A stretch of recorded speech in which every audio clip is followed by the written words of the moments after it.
Welcome back. Welcome back to the True Crimes of Scientology with Nora Ames. And it's me, your host, Nora Ames. Oh my goodness. Okay, guys, as you can see, I got the things. I have fully put in the panels. They're all above me on the ceiling here and some on the back.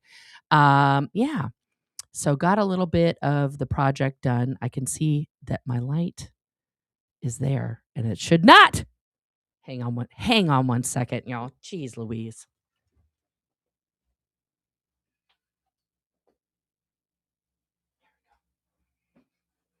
Okay.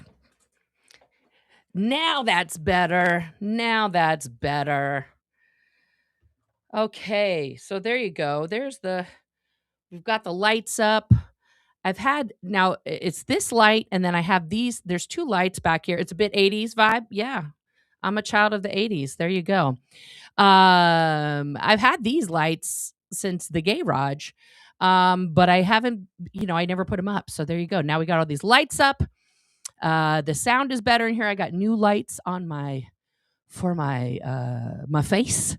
So hopefully, oh, now this is not sponsored in any way, shape, or form, but I want to show you some magic here. This is the Harry's black.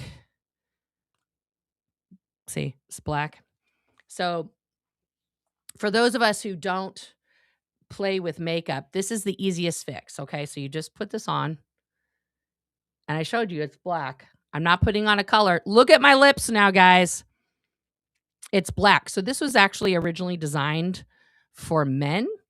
It just enhances the natural color of your lips. But men found this to be too feminine. Yeah. So there you go. Now it looks like I have a teeny bit of makeup on, and I don't. Oh my goodness. So there we go. No more tchotchkes. Well, these are just these are the books. These are books I'm reading. And these are books written by Scientology survivors right here. That's of course the Guardians of the Galaxy Volume 1, which is a great soundtrack. And this is these are some of, this is Wonder Woman and Mom, the comic books that I have. And down there are some more books that I'm also reading. So there you go. I just and my hats, of course. My hats. The hats. So there you go. Oh, first live. Well, welcome, Audra. Welcome. Welcome. So yes, we are talking about Aaron Smith Levin again. Because guys, there's a lot to go over. I literally my wife came in last night while I was getting stuff set up because I was researching this all out. I'm sure you've seen other posts up about the Reddit. Reddit has the transcripts, but the three transcripts from the 3 days that Aaron was in court have finally been released to the public. Barber, that is a barber. I use sea salt spray and a little bit of volcanic clay pomade made here in Colorado in the United States. So there you go. I'm in the middle of growing this out. I want to get into what's called the flow haircut. If you guys know what that is. So it'll be like longer and my natural waves will start to come out and everything. And yeah, but that's what I use, guys. I'll have to bring those products out later. But I had I don't know, 30, 40, I lost count. So what I've done is I've organized it hopefully into 2 or 3 parts. We have a lot of video to cover because what I want to show here, again, this is not my opinion about Aaron's actions. Okay. I might intersperse my opinion throughout there, but what I want to show, it's the DNA, not the product, right? Well, I am Greek. So I have these, I was born, it's not Maybelline. I was born with it. But I will say, I do think, because you guys saw me shave my head, I do think the solid shampoo that I'm using right now is having a tremendous effect on my hair coming back even thicker than it was. I'll have to put all those things in there. Yeah, it's the Harry's lip balm. It's the Harry's lip balm. So you can see where's the hair? There it is. You can barely see the Harry's logo because it's all blacked out. and it's their whatever this says here. Meow. It's not going to go into focus until about here, and then nobody can read it. And I can't read it because even though I look very well lit, it's dark in here. Yeah, it's the Harry's Black Lip Balm. I got it off the TikTok shop, so I don't know. Anyway, did I have a big fat Greek wedding? I did not. No.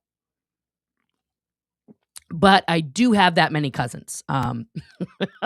Now, as you guys can hear, my voice is still sore. I don't know why, but it's fine.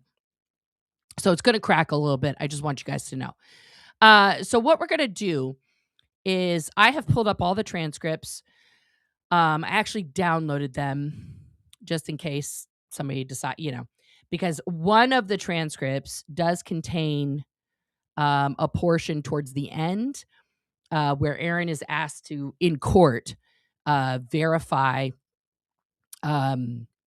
his address. And I want to make sure, I want to be very, careful not to show any of that because it's not, first of all, where Aaron lives is not relevant to his bad behavior in any way, shape, or form. Okay. Yeah, I think it's towards the end. I just want to make sure on what page it is so I note it because I meant to black it out, but I didn't want to start any later than I was. So I will be mindful of that. Okay. So first I want to go over a couple pieces of video from Aaron.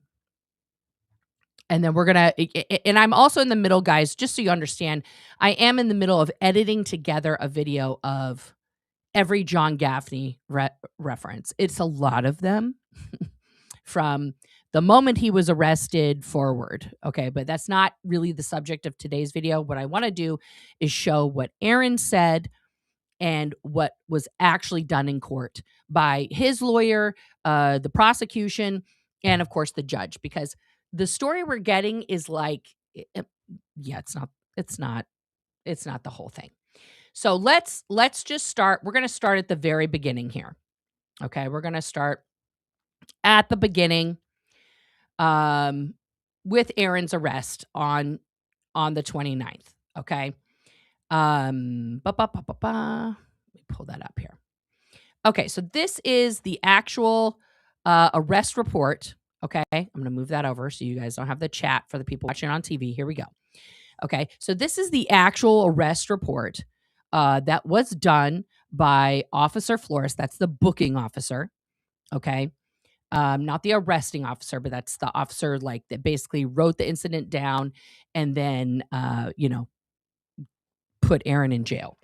My chair. Do you guys ever have a thing where the wheels on your chair are in the wrong spot to sit at the desk and anyway. All right. So here we go. So at 6:02 p.m. at the 215 South Fort Harrison Avenue, okay, on the 29th of July, 2025, Aaron Smith Levin did then and there actually and intentionally touch or strike John Gaffney against the will of John Gaffney and did not cause bodily harm. So that's an important part that's in the police report. Did not cause bodily harm. On the above date and time, the defendant was engaged in a protest at the Church of Scientology. That's a fact.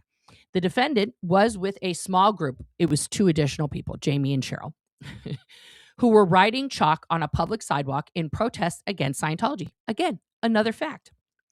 At some point, the victim, we're talking about John Gaffney here, a member of the Church of Scientology, exited the above-mentioned location with a bucket of water in an attempt to clean the chalk from the sidewalk. Also fact. The defendant then approached the victim and threw blue powdered chalk at the victim, covering his face and torso, causing him to be transported to the hospital for medical care, respiratory distress. So that's noted in the police report. So far, no medical reports have been submitted as far as I can see in the portals as evidence, but that may be submitted later. I don't know. I don't know if they're going to submit medical records. There's HIPAA protections on that, so you don't necessarily have to. He was transported via ambulance, And we all saw that happen. Okay. The defendant is an outspoken critic of the Church of Scientology and knew the victim was a member of the federally recognized religious entity. So this sentence right here is the most striking sentence in the original police report, okay? Because that's the most damning thing, is that Aaron is a critic. We already know that, but that he knew that this person that he threw the chalk on was a member of Scientology, right? Which he's never contested. But this part in here about the federally recognized religious entity, this is the part where, people who have survived Scientology, we contest that vehemently, right? Because it's a cult. Okay. And the fact that they still have this protection is aggravating. However, it is still a fact, right? That Scientology is still federally protected it's recognized federally as a religion. There's nothing that has taken that away, and pretending like that doesn't matter or is somehow irrelevant to what you're doing is it's not just a bad look. It's bad for every protester out there, because if the look is, well, we're just going to do whatever the fuck we want, right? That's really bad. That's really bad for all of us who are trying to go out and protest and make the truth about Scientology known, right? The hate crime is a mitigating factor based on the defendant's actions before, during, and after the battery, right? So we all have seen that tape multiple times where Aaron brings the big bag of chalk out. He jokes around with Cheryl about, look at what I've got. She does a little dance. Then he draws a line, a literal line in chalk where the property line is. I put that in air quotes because Aaron doesn't care. He walks over it and then says, I had permission to walk over it because the sergeant from the week before told me as long as I don't go on the steps, I'm okay. And that was apparently a conversation that the police had with him in a previous protest before July 29th. So it's like he's making a point because he had a theory that because they're chalking during a protest, that it's illegal, that it's criminal mischief for Scientology to come and pour water on anything on public land, and especially during a protest, right? Which is totally false. We debunked that in another video. That's not, first of all, I know Google isn't God, okay? I'm not an idiot. I know that Google can get some things wrong, and that's why I specifically went and looked at the statutes, but the AI summary was correct. It's not illegal. All you got to do is take 10 minutes and like dive into the statutes and things and go, oh, well, this is just for show. Or if it, or contrarily, right? Let's just play devil's advocate here. Let's say Aaron knew that wasn't illegal, but wanted to hype it up for his video, which of course would make a much better video, right? Him being like, they can't come over here. This is criminal mischief, right? Pouring water on a sidewalk, even during an active protest, to clear away what you find as a religious entity offensive is not illegal. It's not a violation of the protesters' First Amendment rights. It's temporary. It's temporary, right? So, yeah. But we also saw that as soon as the police arrived, he doubled down. He was like, you want a party? You want some more? I'll do it right in front of the police. Right? So he, for not 1 second during this interaction, did he think what he had done or is doing was against the law, which is dangerous. Okay. And before, during, and after the battery, by intentionally targeting the victim. This is not good for him in the police report, specifically because of the victim's affiliation with a federally recognized religious entity. So we're doubling down on that. Okay. We're doubling down on that. I just want to go through, the history of the proceedings here real quick. Okay. So this is, let's go to this tab here. So this is, of course, this is the misdemeanor from that date. This is from the 30th. Okay. Aaron was originally bonded, and we're going to go through the timeline. So right now we're at the point where he was out on bond that Cheryl paid for him. Okay. And so he was having an arraignment on the 13th. That was the first arraignment after he had bonded out on the 30th. Okay, so like 2 weeks later, he had his first arraignment for that charge. And then the first pretrial hearing, that is the first transcript we're going to go over, is from October 17th. Okay, so this timeline is super important. Okay, and we can see down here. So the first things. Why is that filed so late? What is this?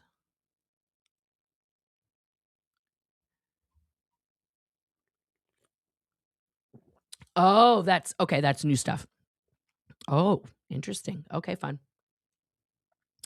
Sorry, I hadn't seen these 2 notices that are new-ish. Yeah, that's irrelevant to today though, so that's fine. We don't need either of those. Okay. Let me go back. Okay. So in the Pinellas County, am I on this tab? Oh, I guess I'm on a different one. Okay. Oh, I see. I was on the total other thing. So I had both cases open. This, of course, this one here is the tab for the second incident, which we're going to go over in part 2 tomorrow. Okay. But the first incident, so you can see from here, there's other documents. So this is all the stuff that was originally filed. Okay. This is all public. You see this little green? Why am I not showing this one? Okay. So down here, these are all the other documents. When you guys see a green tab, see how it says public document? Okay. So for the people out there, they're like, oh my God, you're showing things that you shouldn't show. These are all notices and things about the trial itself and like what's happening in, public notices about it. Like the very first one here, I'll just look at it real quick. Okay. So here we go. This is basically like what they would put in the newspaper, right? So this is the first notice of misdemeanor arraignment hearing, okay? State of California versus Aaron Smith Levin, okay? The case number, all that stuff. All interested party listed on the reverse side are notified of said arraignment. You are further notified that attorney's fees and mandatory discretionary costs may be imposed against you. If you're requesting appointment of a public defender, you must bring $50 to get that public defender, okay? If you fail to appear and are not currently in custody, a warrant will be issued for your arrest, okay? So this is just, what tells everybody, and they don't even list all the interested parties here, right? Now, see, that's because she was his bondsman. And then if you're a person with disability, blah, blah, blah. Okay. So these ones here are all just the notices, okay, of all of the different hearings and things. So but the event results show you that was the complaint. Okay. That's the very first thing. Then these ones are not public, right? So the written plea of not guilty is not public. This is when his first attorney was making an appearance. Okay. The waiver. Now, this is the waiver. So Aaron didn't have to go in during the arraignment. This is in August. Okay. So you can see immediately Aaron gets an attorney in August. Blah, blah, blah, blah. This is the cost for the prosecution. They want like $500 or something. Here's the witness list, which we've already gone over. The answer for the demand for discovery. Okay. So then we get to, let me just see where we are in our timeline here. October 8th. Okay. This is where the no contact. So we're going to get up to that. Okay. We're not quite there yet. So now we have the complaint. Here's all the things here. Okay. If you're trying to follow the story. So let's just go back to the day, of course, of the incident, just to relive this part. We're not going to show the actual incident. I just want you guys to relive this moment here with me for just 1 second. This is right after the cops appear and Aaron is told, because Aaron kept saying, hang on. Aaron kept telling the cop that the Scientologists were throwing water on him, which was incorrect. That's not a factual statement. They were throwing the water or dumping the water onto the sidewalk, which, because Aaron didn't move, or in the case of the incident, literally walked into the path of the water, he became wet on his tootsies. Okay. But because the cop thought this was like a water battle, as Aaron was describing it, he said, well, then obviously it's a mutual battery, and that's how I would write that up. This is Aaron's immediate response to this. Hey, even Steven, I'll take it. A complaint against me, a complaint against the... I forgot to put on my disclaimer, guys. And you know, someone will make a thing.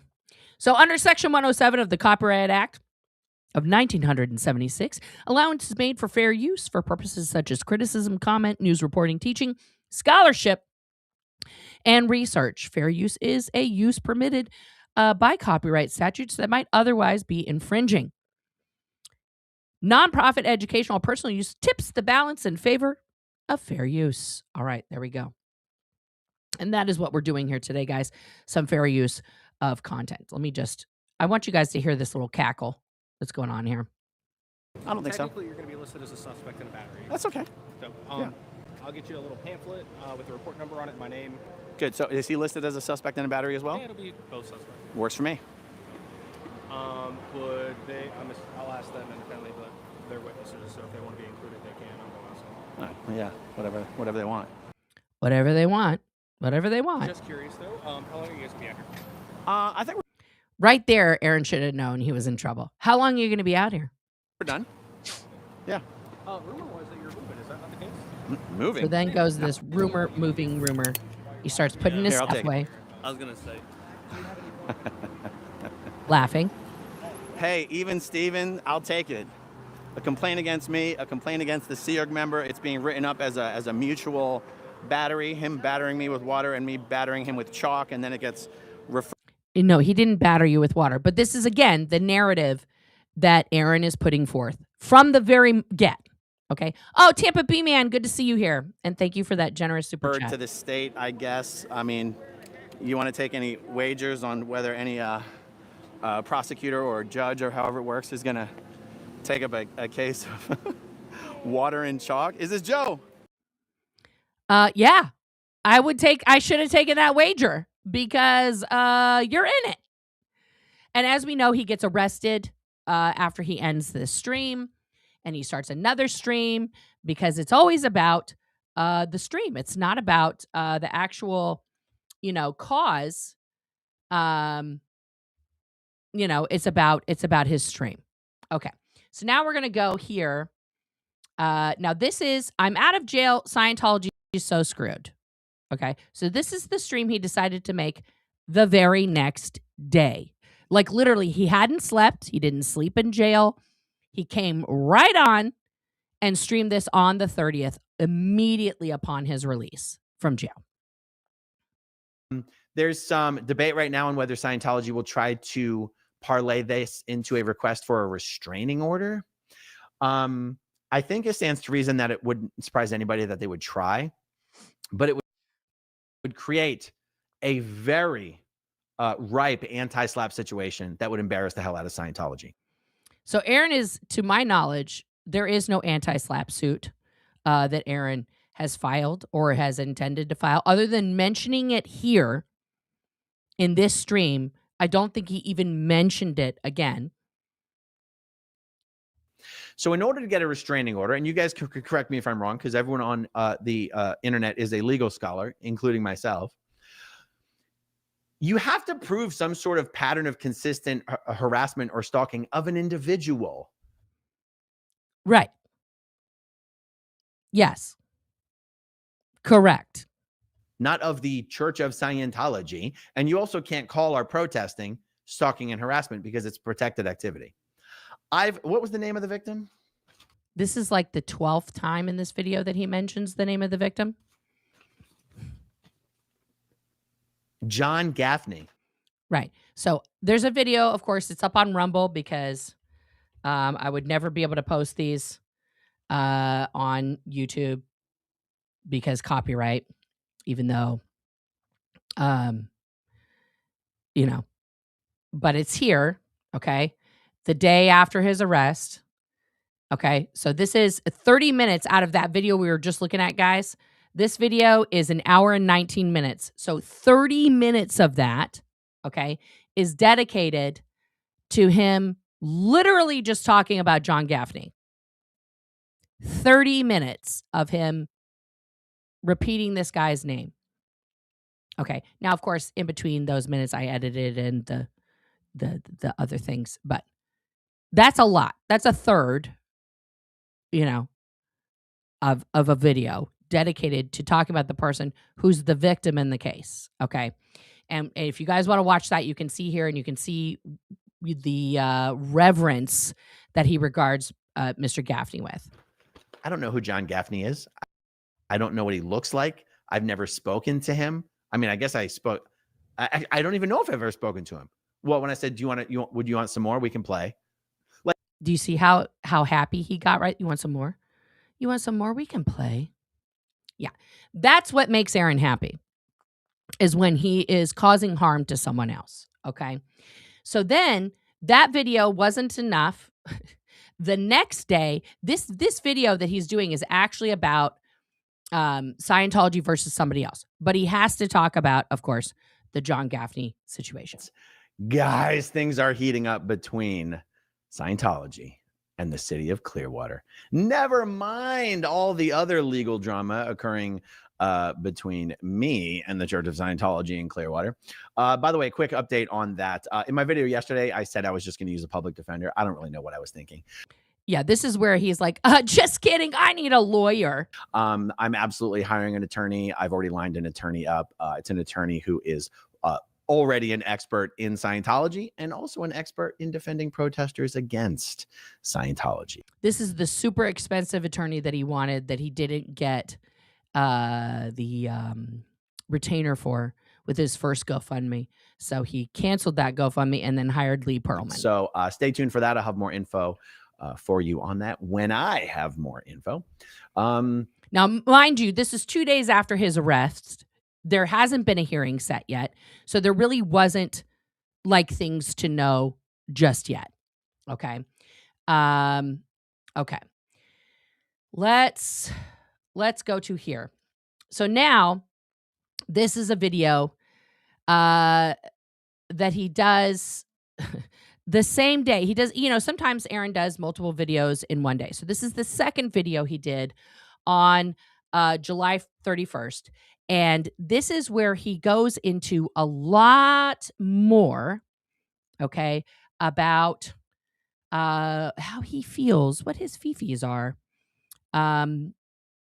about this incident. Okay, so I really want to dive into this one with you guys. On and talk to you guys and share some hard-won knowledge. Thank you for being a member, Kaz. Oops. Oh man, guys, I'm telling you right now, I'm deleting all the tabs as we're done, but I have so many YouTube tabs open that my computer is like, you know what, bitch, I hate you. I think the underlying the underlying message of this video, thank you, Cass, this is going to be: no protester should ever go out alone. I think I've been saying that for 2 years, but now. First of all, look at, oh God, guys, I'm sorry. Hang on. Sometimes God gives you a gift of that absolutely glorious screen cap, and I have to take it. But Aaron wasn't alone, guys. Aaron wasn't alone. He breaks away from the people that he's with because they're boring and he doesn't want to talk to them. And then it's not about him. It's always about him, guys. Okay. First of all, he wasn't alone on the day of the incident. He was with Jamie, who he was telling, make sure everything's in frame, and with Cheryl, who he partied with before dumping half of the bag of chalk on the Scientology, fucking security guard. It's crazy. That freeze. I'm sorry, guys. We're going to go. No protester should ever call the non-emergency police number. Well, guys, if a crime is committed, you don't call the non-emergency police line. You call 911. You call 911. That's it. This is basic knowledge. Okay. I also grew up in a cult. And missed out on many milestones in my life because I joined the fake space Navy at 18. And so spent the better part of my, formative years, as they say, working for a cult. But I still grew up knowing what 911 was for. Okay. If they're expecting to report a crime to the police. Yeah. You go to the police station or you call 911. I'm saying these rules the way I'm saying them. These are rules I'm now adopting for myself. Oh, he's going to do it. And now. I'm going to explain why. Guys, don't forget, this is July 31st. I think these are rules everyone may want to consider abiding by. Never go by yourself. Never call the non-emergency number. Unless it's a non-emergency. And there was a third one. Yeah. So, and always report it at the time. Guys, is there anyone alive who's like, you know what? That crime happened like 2 years ago. I think I should report it now. The only reason people in general don't report crimes, okay? Number one, they are in fear for their life if they report it. There's some form of like manipulation, retaliation in place, especially for, women in terms of assault. If they're married to the person or they know them, they work with the person or something like that. That's a huge kind of bar to people reporting these things, right? Or in the case of people like me who grew up in Scientology, we couldn't go to the police. We knew the police were working with Scientology, so we didn't have, a proper outlet to go to, right? But yes, you have to report it at the time. If you are injured in the commission of a crime, you must get seen by a doctor so that medical report can be part of the police report. This is just like, what? When something happens, an assault occurs, a battery occurs by a Scientologist while you're doing a Scientology protest, always report it at the time. Don't go to the police station and report it later for submitting a complaint. And I say, and when you call the police, I say always call 911, because the last time we called the non-emergency number, the police just never showed up. Because it wasn't an emergency and they're not going to distribute, deploy or dispatch. That's the word I'm looking for. I found all these other D words. Dispatch police to a non-emergency. It's not a fucking priority. Okay? Like, they literally did their job. They were like, this person called the non-emergency number to like make a fucking complaint about the protest thing. Some guy bumped into them. And the police are like, the guy, is he okay? Did he get hurt? No, he didn't get hurt. Okay, moving on, right? We were literally told a sergeant is on the way. Oh my Police God. officer just never showed up. And he just never showed up, guys. He probably did show up. He probably observed everything that was going on and was like, this is not worth my fucking time. I get paid way too little to deal with this bullshit. Or who knows, maybe an actual emergency came up and he had to be diverted to an actual emergency. You don't fucking know. And also, if no one is injured, okay, and it's not an actual crime, like I don't even have this pulled up, guys, but we're going to do it. Battery definition in Florida. Okay. Let's look here. So, in Florida, a battery charge means someone intentionally touched or struck another person against their will or intentionally caused bodily harm with no injury needed, often a misdemeanor, but escalates to a felony with serious harm, deadly weapons, or repeat offenses with penalties from jail time. Okay? So, intentionally and non-consensually is a two-parter, consensual, non-consensually and intentional, or striking someone or causing bodily harm.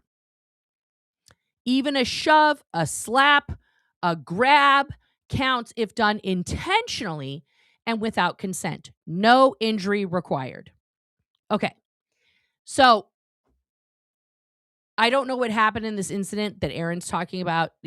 Was it somebody bumped into them by accident, or Aaron was too close to somebody and they're like, get your camera out of my face, and they pushed the camera?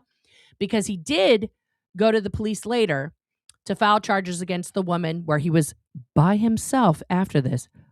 By himself. And the woman like hit him, she tapped his arm because she was trying to swipe at the camera, and he turned around or whatever and like avoided her hitting the camera, and she tapped his shoulder or something. He did file a complaint against her, and nothing happened because they probably interviewed her. She said, this man is shoving his camera in my face, doing this, that, and the other thing. And I told him to get away from me. And I'm by my church and he's harassing me. And they were like, okay. And they let it go because it's up to the police to decide if they're going to charge it or not formally. As an example, when Aaron, got into that bar altercation where he called a woman a cunt 5 times, and then her boyfriend, punched Aaron in the face, and the cops were all like, bro, if you had done that to my wife or my girlfriend, I would also have fucking knocked you out. And then no one was arrested. Aaron called to say, I was assaulted. I was this battery, right? Drunk as fuck. And the police were like, sir, you brought this on yourself. Literally, this is not a good look. So no, they didn't charge the guy who punched Aaron in the face defending his girlfriend in a fucking bar from a drunk piece of shit, right? It's a police discretion. It's the same way with a traffic ticket, right? The cop pulls you over, said, do you know why I pulled you over? And you should always say, I have no idea.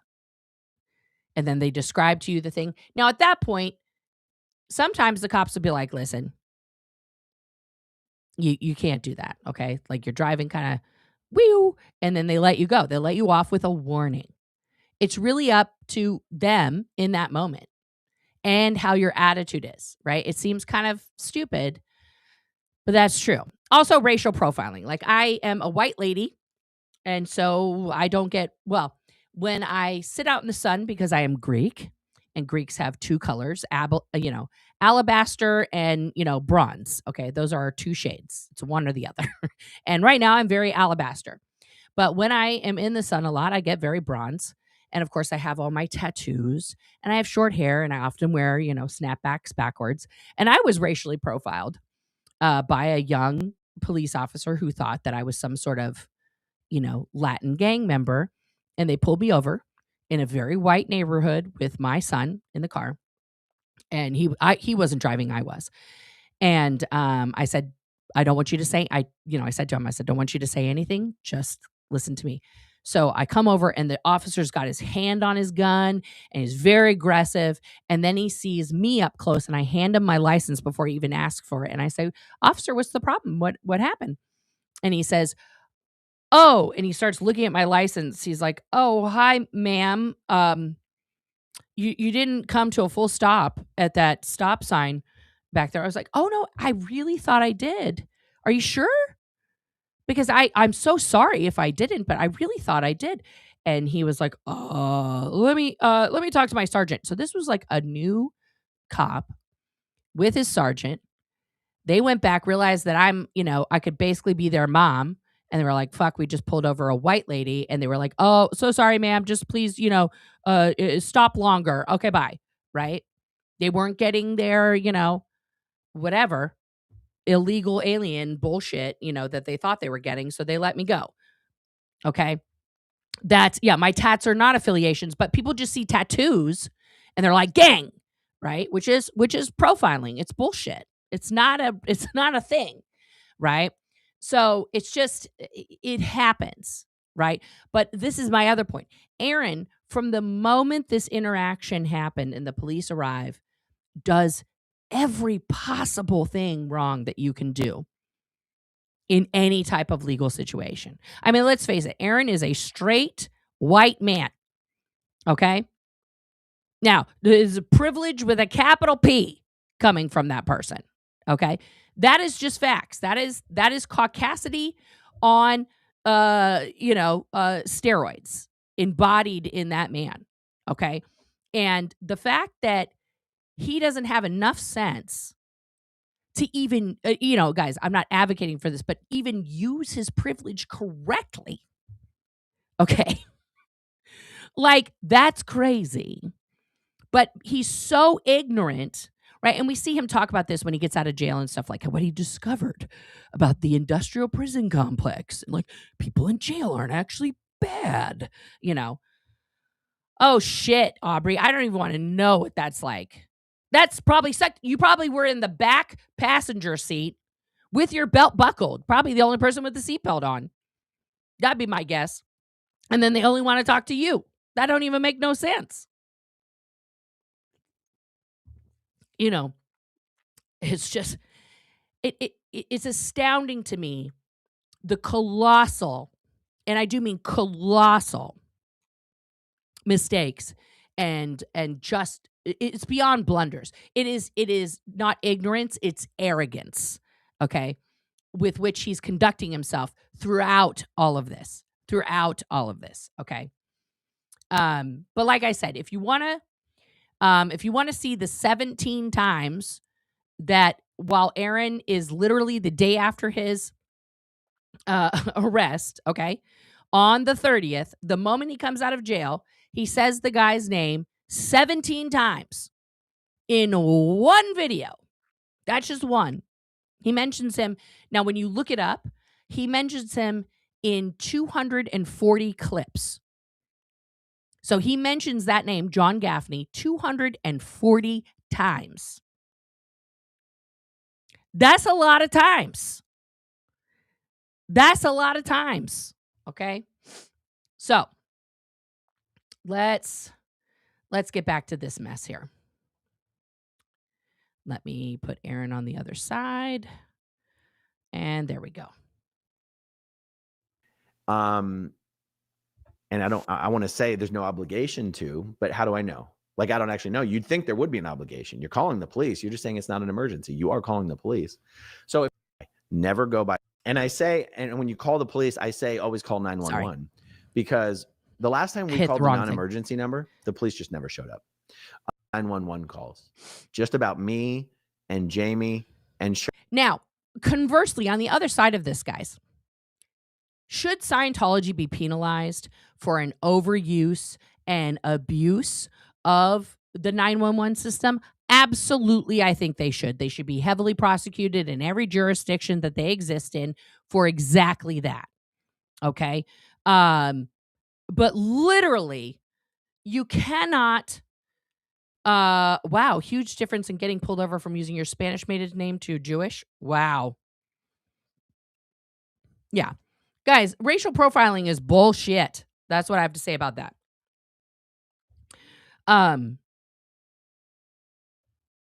Yeah. Let's carry on here. But yeah, Scientology is just as bad about this. That was my point. Carol just being out there doing chalk. Long before anything happened with the children's fun run powder. Make sure you throw the word children in there every time so that they know it's for children. Why the police do not sanction Scientology in some way for constantly calling 911 on protesters who are not breaking the law is beyond me. But I'm past the point of trying to understand why the police do this, why the police do that. Do they have to do this? Do they have to do that? The truth is, you and only you are responsible for insisting on your rights and demand. Oh, did you figure out that as a citizen, you have to advocate for yourself, that the police don't actually magically just do stuff and show up at crimes? Like, crimes occur all the time where nobody calls 911. A crime still happened. There's still a perpetrator and a victim. It's like if a tree falls in a forest and no one's there, does it still make a sound? Yes. Yes. Ending. That the police do what they should do. Why? So where am I coming from on all this? Because as you regular watchers may already know, 3 weeks ago, their financials are public, Cass. There's like 2 websites I think that you can look at. If one of my mods or somebody can put that in the chat, that's in Florida, because that's where they're registered, where you can see their financial listings. I don't remember if that deadline for 2025 is like in 2025 or if they have until some point in 2026 to list that, but their 2024 ones are up. So yeah, that is publicly available information. Was actually physically battered by a Scientologist, legally speaking. A Scientologist walked up to what I was doing, putting chalk on a public sidewalk, publicly scolded me, and then hit me on my arm. Was I okay? Yeah. Okay, publicly scolded him and then hit him on his arm. Not even that hard, guys, because it wasn't audibly loud enough. on the video that he Of took. course, I'm okay. It was just a swat on the arm. Oh, But okay. it is a battery. This person has not been arrested. To the best of my understanding, this person has not even been interviewed. And that was 3 weeks ago. I submitted the report 2 weeks ago. I went down to the police station in downtown Clearwater today to fill out what I was told is what I So listen to his explanation here. The incident occurred 3 weeks prior to his arrest. He waited a week to even do any form of report about it. And then now he's been told he filled out the wrong thing. should have been asked to fill out in the first place, which is basically called an oath form or an oath report. It's essentially me myself putting into writing my version of events and signing it and swearing it. For some reason, the detective... He's so mad, guys. He's so mad here that the person that he spoke to didn't, have him fill out the right form or whatever. wasn't supposed to investigate and get to the bottom of it and interview me and No. interview the assailant and write their own police report and then swear to it themselves No. and then submit all of that paperwork to the state attorney. Apparently, when you do it the way I did it, it's just me that attests to what occurred. Even though I sat down and did a whole recorded video interview with the detective and the other detective and all of that, apparently the only thing that goes to the state attorney's office is me swearing to my version of events. Correct. The person doesn't get arrested. The person doesn't get interviewed. The detective doesn't write a report. It's just my report. Look how angry. Welcome to the United States justice system, baby. It sucks. And I said to the detective, I'm a little confused. I was arrested for a misdemeanor. Miss. It's MIS. Misdemeanor. Look how grumpa doodles he is. My God. The person who battered me is being accused of a misdemeanor. No, so the person that battered you isn't accused of anything because I think they filed that in the shred basket. Why aren't you taking my report and then you go and arrest her and then you go and interview her and then you write up your incident report and then your report gets submitted to the state attorney's office? Mm-hmm. Now, I didn't ask the detective that question in that way because I wasn't thinking about it in that moment, but I spoke to a former law enforcement officer who explained some of this to me. See, Aaron will never believe that anything is correct until he talks to like some form of expert that he personally recognizes as an expert. If he doesn't trust this person's opinion, anything they say, bullshit. Anything that he can find online very easily with a Google from his fucking phone or his computer at home or, I don't know how many devices Aaron has, but he at least has a computer and he has a phone. Okay? Figure it out. And what was explained to me is the difference between how these things are handled when you call the police at the scene. Mm-hmm. Right after the incident occurred, the police come to the scene, respond, do the paperwork, do the investigation. It's handled completely differently. Yeah. Then you go to the station later and file a report. It's called an incident report because they're at the incident. Why do you think Scientology calls 911 constantly? Because they want an incident report. Now, here's why this video is called False Police Report Exposed. Here's why. Here's why, guys. Because in the case of my arrest, Scientology accused me of a battery, which is a misdemeanor. Misdemeanor. And they didn't accuse you of it. They said you did it. And they have video showing you do it. And you videoed yourself doing it. I was arrested and charged with a misdemeanor simple battery. Misdemeanor. Now, if that incident was handled the same way my incident that I reported was handled, then... No, it wouldn't, because they came to the scene, the literal scene of the crime that the perpetrator was still at, where he demonstrated for the police in real time what he did, laughed while the officer was watching the literal video of him doing the thing, and then continued to harass the Scientologists on the scene in front of the police. And he thinks somehow that it should have been handled the same way that he did a report a week after the incident, went into the police station, probably demanded to talk to a detective about a crime, right? And then, I mean, guys, I did that as well. I also had to fill out an attestation to the things that I was saying were a crime. Okay? Because I called, I spoke to an officer over the phone, then I went in and spoke to another detective in person, and I still had to write an attestation because that's how that works.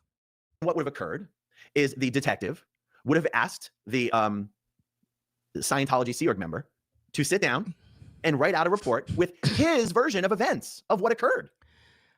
They showed them the literal body cam footage and the other videos when the officers who were on scene, multiple officers on scene, investigating this actual real-time incident that was still occurring, because as you recall, you were still taunting them to come back out of the building and get some more. But he doesn't get that. This man right here, this no regrets, if he got a tattoo, it would definitely say no regrets. Yeah. And then he would have signed his name swearing that this was true. And then that Sea Org member's written statement would have been submitted to the state attorney's office for the state attorney to decide whether to prosecute. Instead, what occurred is the police officer writes his own report. Who arrived on the scene of an incident that was still active. Yep. I'm just going to add in the things that Aaron is leaving out here. As if he was there. And he makes... No, you videoed it for the officer, for the internet. It's still up on your channel. You're profiting from the battery. Representations in his report that has his name and his signature swearing that this is true. As if... The report is written non-emotionally. We just went over the actual report. Okay. No emotions. It's just what happened. He was there. Now, the police officer's statement includes many inaccuracies, but how would the state attorney's office actually know it doesn't? That? How would the state attorney's office know that there's any inaccuracies in the only paperwork that the state attorney is going to receive when determining whether to prosecute? Did you file a battery complaint about the water? While you were sitting in the police station, remember in the video where he tells us how long he had to fucking sit in the police station? It was so outrageous. He had to wait 2 hours and he didn't know why he was being interviewed, blah, blah, blah. Notice how he doesn't say during any of those hours in the car, on his way, at the police station, I would like to file a former battery complaint against this guy, now that we know his name, John Gaffney, for throwing the water on me. He didn't do that. Because he assumed that what the officer told him was true. Oh, he's writing it up as a mutual battery. What? He should have stayed with the officer and said, okay, I want to make sure you get my full statement for the battery that was committed to me. He just walks away and laughs about it. And then is like, who wants to see if any court is going to take that up? This one in Florida is taking it up. For sure. Now, part of the lesson I'm learning here is this is one of the reasons you want a lawyer right away. By the way, I mean... Oh, right away, guys. Right away. Yeah. Yeah. With a lawyer tomorrow. Because your lawyer's job is in part to make sure that the police report that has a bunch of BS biased information isn't the only information the state attorney's office receives and considers when deciding how to charge and how to proceed. Yes. Now, I want to break from this for a second because there is a document that I want to show you guys. It is Aaron's official response.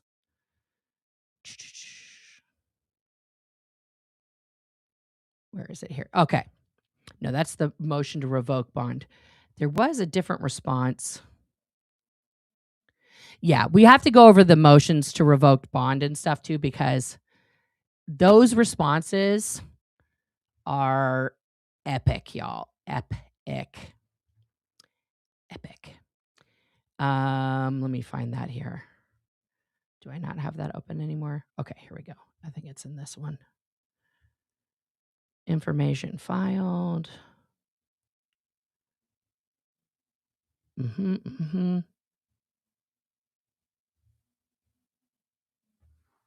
No. Yeah, they don't have, it's just, he doesn't ever have, and by the way, none of his lawyers, I'm just looking through both cases here, none of his lawyers filed in either case, like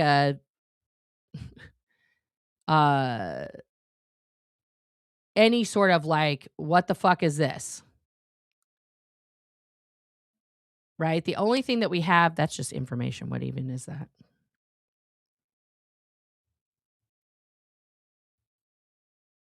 Oh, that's just about when he got arrested. That's literally just them talking about that. Okay. Yeah. Let's carry on here. Let's carry on. Which one is this? That's from the original one. Yeah. Yeah. There was no motion filed in either case to be like, here's what actually, Your Honor, here's what actually happened, right? Yeah, because immediately after the second one, his attorney pleaded not guilty for him. And here, after the complaint, a written plea of not guilty was submitted. It's 3 pages, so I imagine his response is in that. It's not public yet. And then the waiver of appearance on August 4th, demand for discovery. And then Lee Perlman officially says, I'm his lawyer. Another waiver of appearance. And then we have all of the other stuff that happens after. So we're just trying to go, September. There was all this stuff was happening in September. Okay. And then we don't get anything until August 8th, right? Because things just kept like kind of just going ahead very, very slowly here in this case. All right. Let's keep going. Because what I'm coming to understand is that the police officer can say whatever he wants. He can call it a misdemeanor. He can say it's a hate crime. It's really up to the state attorney's office to decide how to charge. A police officer cannot say whatever they want. A police officer, when filling out a report, has to put the facts of the case as they were relayed to them by the victim, or in this case, dual video footage. Okay. There is no enhancement stating that John Gaffney is a member of a federally recognized religious entity is a correct statement. That's a factual statement. Whether we like it, it doesn't matter. That is a factual statement. Okay. Whether to charge you with more, whether to add the hate crime enhancements. This is essentially a recommendation to the state attorney's office. It's like a grocery list of what happened. It's not emotional. There's no emotions in that. You want your lawyer making their own recommendations to the state attorney's office. And they would be recommendations. The state attorney doesn't have to do one fucking thing that any defense attorney says, states, or otherwise. A defense attorney's entire job, their entire and only job, okay, is to voraciously advocate for their client. That's it.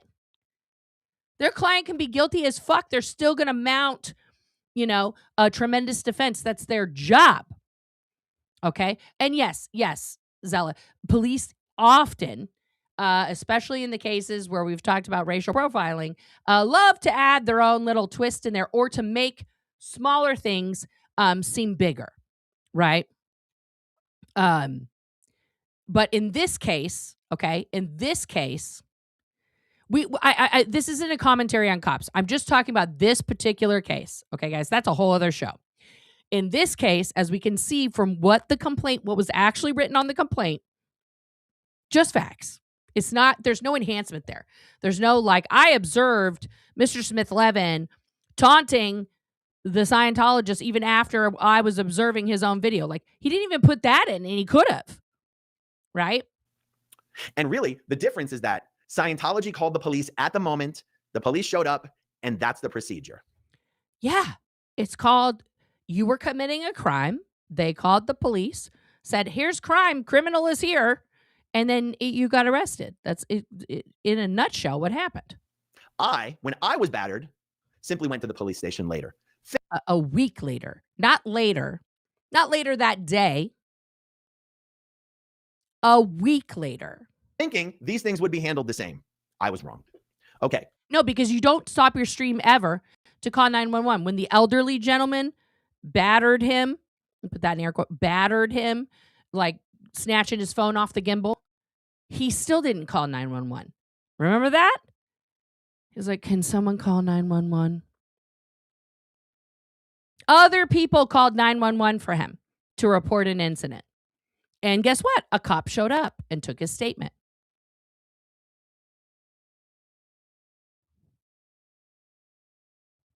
No, I know. I know everybody has a right to a lawyer. I understand that. I'm not debating that. So this is what really So upsets me. agitated. This police report is written as if Scientology wrote it. No, it is not. Now, here's where we get into the crafting the narrative, okay? This is not a knowledge report. This is not, all these things that Scientology does. It is literally just devoid of emotion and devoid of Aaron's emotion because as we witnessed on his own video, he never made a formal statement, okay? And saying, oh, well, I had a conversation with the cop. They didn't include that. That's not a formal statement. If you want to make a formal statement and you want to make a report, you got to demand it. Early on in the stream, he was like, well, I want to file a report on him for battery then too, for throwing the water on me. And the cop said, okay. And then Aaron never followed up with that. The cop doesn't have to. Okay? This is where the police officer is not a concierge. Okay? If you want to file a report, then you got to sit down and go, I would like to file a formal battery complaint against this person. And then they'll be like, okay. And then he would have done a report about that. But the evidence shows, guys, there is no report about John Gaffney because Aaron didn't do it. It doesn't say Scientology claim. It doesn't say the victim claims, the victim wants, the victim wants this. I'll give you an example. Look, prime example, I'm going to... Look how heated he is. Because it doesn't say those things. It doesn't have to. The video showed what you did, and the video from Scientology showed what you did. Start with there's 4 paragraphs on this incident report from Officer Brian Frost. Here's the last paragraph. Here we go. The hate crime is a mitigating factor. I should say aggregating factor, but he wrote mitigating. The hate crime is an aggregating factor based on the defendant's actions before, during, and after the battery. Yeah, before, during, and after the battery. On your video, where you showed that it was premeditated because I have a secret weapon. He didn't say I, he said we have a secret weapon. And he went to the trunk of his car and he pulled out the chalk, walked up to Cheryl and danced with her. Guys, come on. I'm going to pull up the other video because it's driving me nuts when he does this bullshit. Hang on. I don't have Rumble Premium, guys. Sue me. So I have to get through these stupid ads on Rumble. I'm not going to show the ads from Rumble because they're so crazy. It's a shame so many dogs. Slow down. Oh, no. Don't do any of these things that they show. Okay, let's go back. No, come on.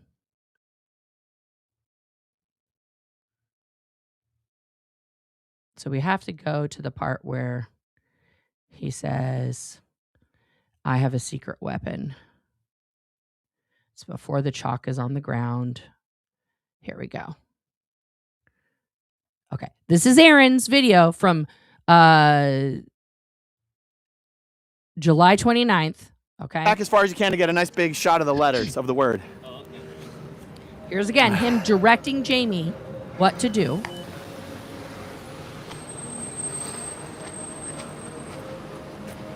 Oh, no, he already got the chalk out. Sorry, guys. I did not go back far enough.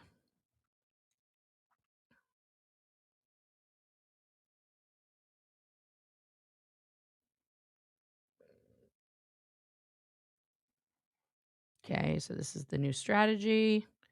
I don't see the chalk bag out. Okay, here we go. We got a secret weapon. Go back. Feeling. I know what's about to happen. Okay.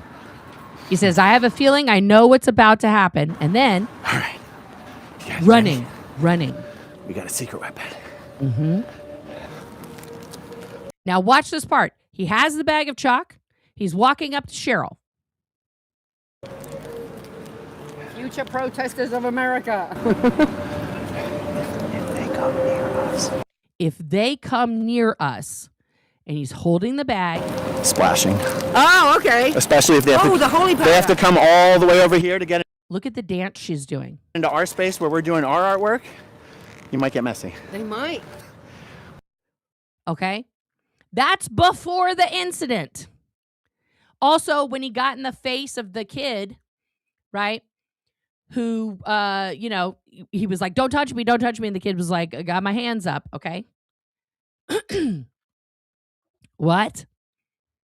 Okay. Oh, how come he hasn't lost one subscriber? Because he keeps buying subscribers. He lost like 2,000 to 3,000 subscribers and then somehow magically got them back.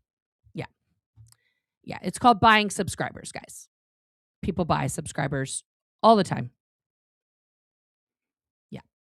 And you know that, guys, and this is an accusation, but I'm going to say the evidence that he's purchasing the subscribers shows in his engagement, okay? This channel has 2,300, not even 2,300 subscribers. And thank you to all the subscribers. Please subscribe, okay? But I am getting more views than I have subscribers on a regular basis. I'm getting more comments and more likes percentage, right? And also like the stream, please, than he does. He has supposedly, allegedly, 254,000 subscribers, right? Yet he only gets 20,000 views. How is that?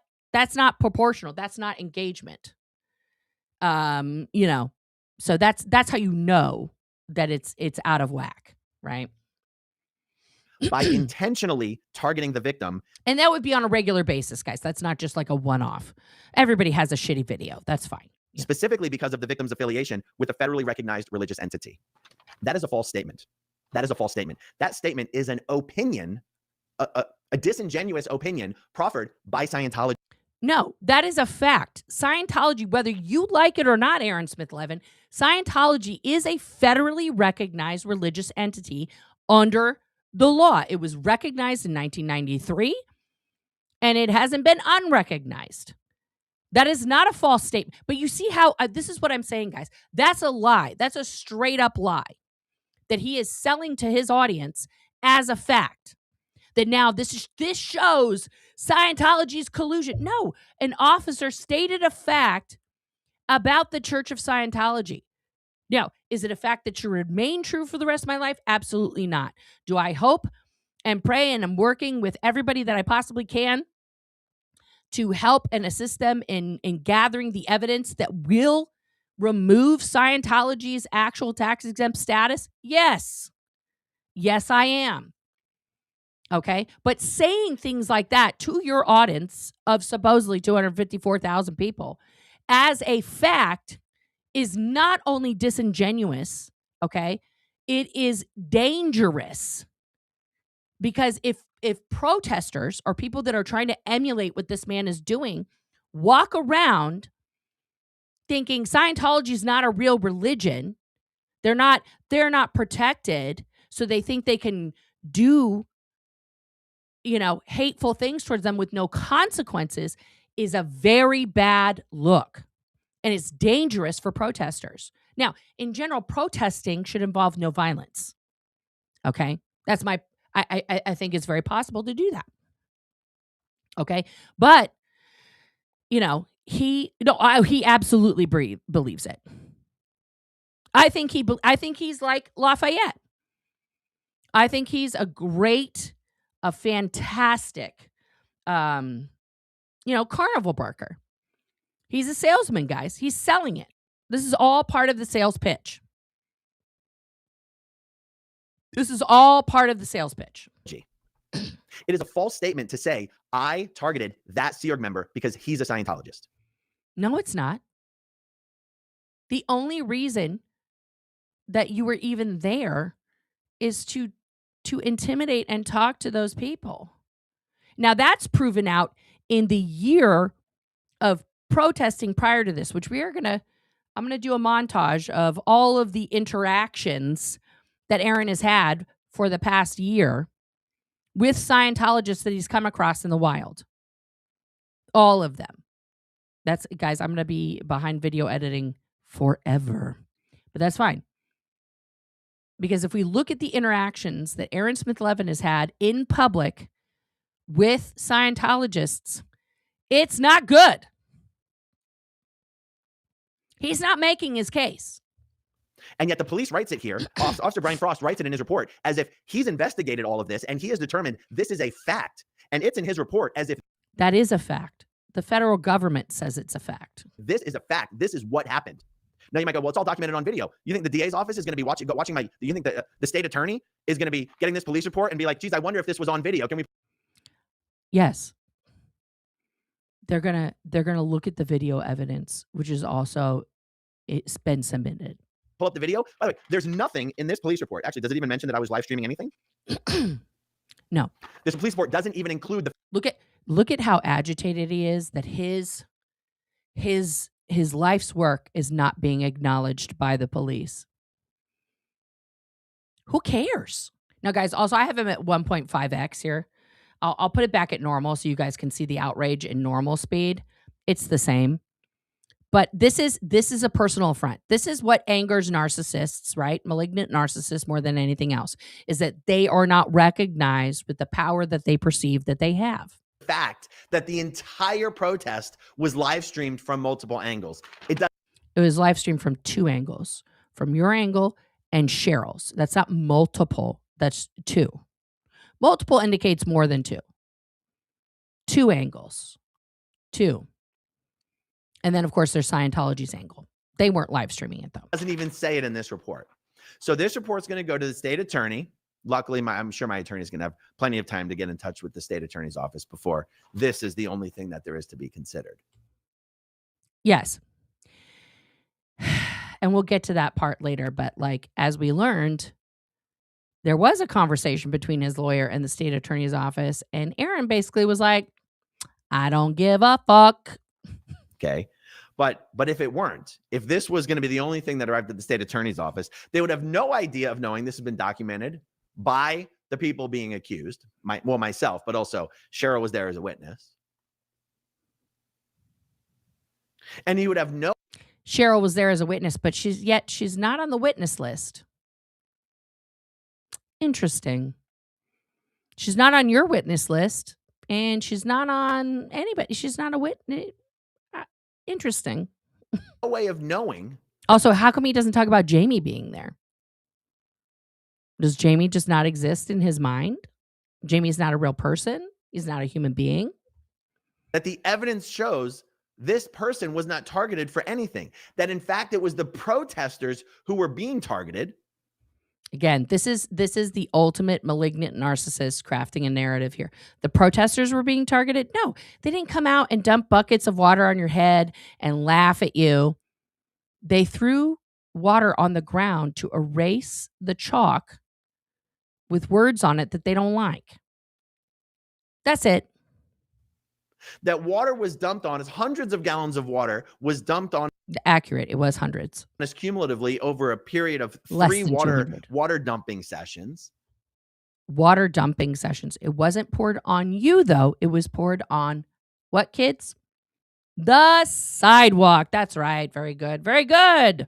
And that the only reason this Scientology Sea Org member got children's fun run powder on him is because he was the only Sea Org member who walked all the way down the steps within arm's reach of me and got close enough to me and the bag of children's fun run.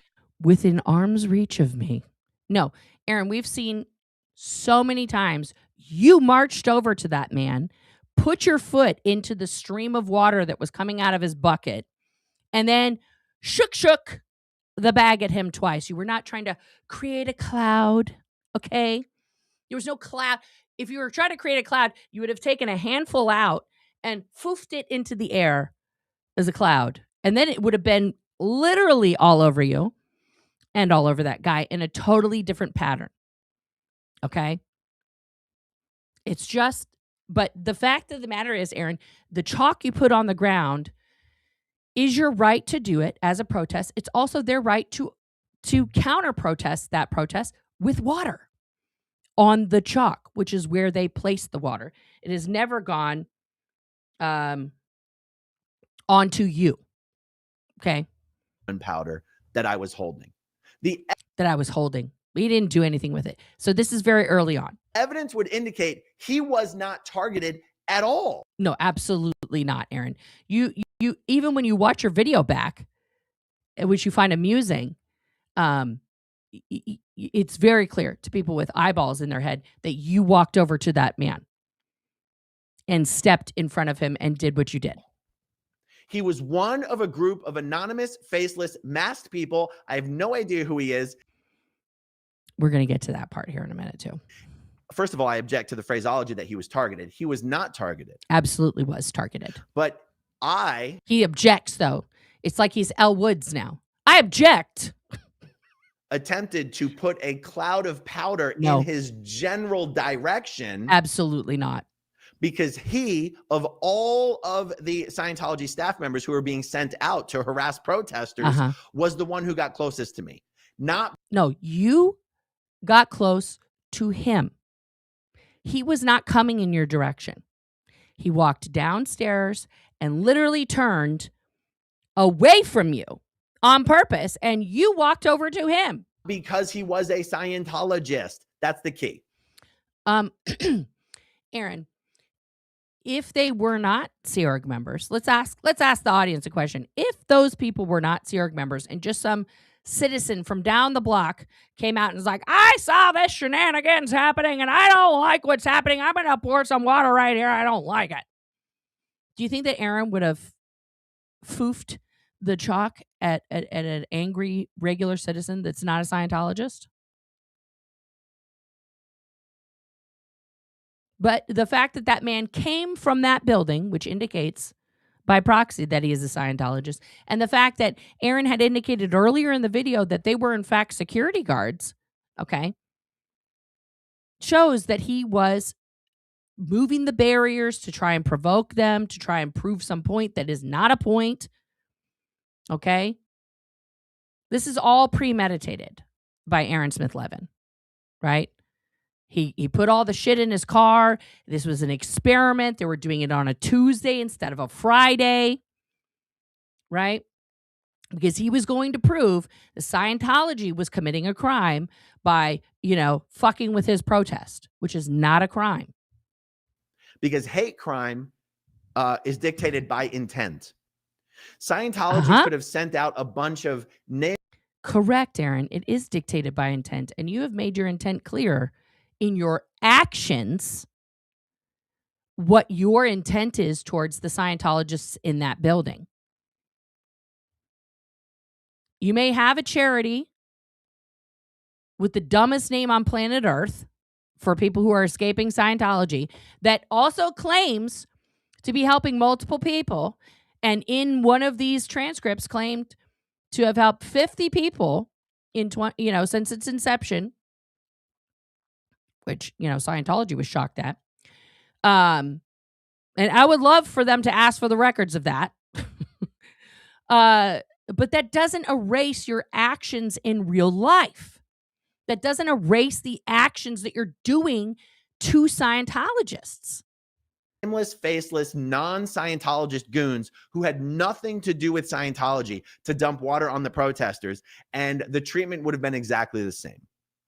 In other words, what occurred had nothing to do with the fact that the guy was a Scientologist. So Aaron just admitted there that even if the person was a non-Scientologist and they came over and poured water on his chalk art, then he would have doused him as well. So that would have definitely been a battery. It just wouldn't have a hate crime attached to it. Occurred had to do with the fact that the guy was harassing us protesters. Oh, I was never officially a part of the SBTV Foundation. I was never on the board. I was not talked to about the name. Aaron talked to me and Serge and a couple other people behind the scenes about maybe forming another foundation. I gave him several ideas of what I thought we should do. I've explained in my members only video, like my ideal charity. I even found a location and they basically told me we're not doing that. So yeah, like nobody cared what I said. Zero people cared what I had to say about what we should or shouldn't do. The police report is written in a way where he's like, no, he absolutely targeted this guy for being a Scientologist. Yes. Okay, I'm going to read you now the last 2 paragraphs. Uh-oh, here we go. The defendant is an outspoken critic of the Church of Scientology That's a fact. and knew the victim was a member of the federally recognized religious entity. Yes, Certainly true. that is true, Aaron. Look at that. But they were all members of Scientology. That's not why this guy got powder on him. This guy got powder on him because he was harassing protesters. No, that's not why he got powder on him. He got powder on him because you're an idiot. And you think that that's okay. And you don't think that's battery. And you think that you can just do whatever you want. That's why the guy got powder on him. Okay. He wasn't actually harassing or attacking you. None of them said anything to you. Okay, next paragraph. The hate crime is an aggregating factor based on the defendant's actions before, during, and after the battery by intentionally targeting the victim, specifically because of the victim's affiliation with a federally recognized religious. Yes, and we all see that on your video. Here you go. You walk up to the guy and you literally say, here you go, and then you throw the powder at him. Let's get ready to party, baby. How is that not indicating that you're targeting them? How is that not an indication of like your intent? Entity. The last half of that sentence is a false statement. How many times are they going to play that clip, though? That's my question during the trial. Let's get ready to party, baby. He was not specifically targeted because he was a Scientologist. If he was targeted, which I object to, I would say he was not. But this is not a courtroom, Aaron. Stop objecting. But he's doing it for his audience. This is Aaron's courtroom performance for his audience. This is not actually for his lawyer or the court, or is it? If he was targeted, it was because he was harassing protesters, not because he was a Scientologist. He wasn't harassing. Okay, so why am I harping on this point? Yeah, why? Because it seems to me that there's a big difference between a police officer whose job is to investigate something. It implies you're investigating, you're getting down to the truth. It doesn't mean they're good at it also, too. It just means that they have to fill out these reports. And so also, if you've ever seen any like decent cop show, like Homicide, or I'm trying to think of another one where it's like more realistic. Police officers, all of them, detectives, everybody, they fucking hate paperwork. Okay. The paperwork is like, they feel the same way about the paperwork that Aaron does, right? It's like, oh, I have to fill out another piece of paper about this thing that just happened. And it takes up so much time. And then they have pressure to go back out on the street and all this stuff, right? So the way that's written is in the most concise, containing all of the facts that officer could possibly put together without being elaborate, without using multiple pages and all that stuff, right? Truth. Your job is to determine facts, truth. All of that entire report, guys, is facts and truth. There is no elaborate shenanigans in that. You both sides, and as a No. It doesn't. Your side is the actions and words that you did. So it's actually factual. It actually talks about the words and actions that you did. Result of having interviewed both sides, you make your report. And I would generally expect the report to be like, this party says this party says this. And instead, he writes this up as if he was there, and these are statements of fact. Even earlier in the report, there's a false statement. It's literally a factual account of the video that we can all see that's still on your channel. Okay. It says, on the above date and time, the defendant was engaged in a protest at the Church of Scientology. The defendant was with a small group who were writing chalk on a public sidewalk in protest against Scientology. Mm-hmm. At some point, the victim, I should say the accuser. No, the victim. See, now he's going to switch again, switching the narrative. Okay. Please watch all of this Darvo happen in real time.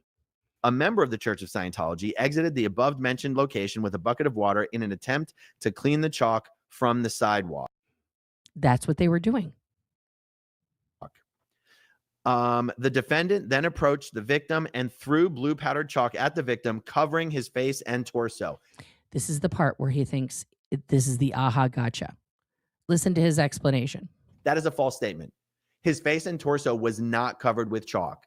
The video shows his face and torso was not covered with chalk. But since the report was written by a police officer whose job... Guys, how many times have we watched that video clip? How many times? 100, 200, 300? I don't even know anymore. I don't even know anymore.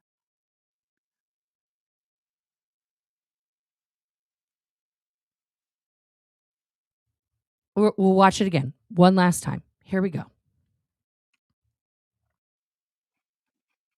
Mhm. He's got the chalk in his left hand. Mhm.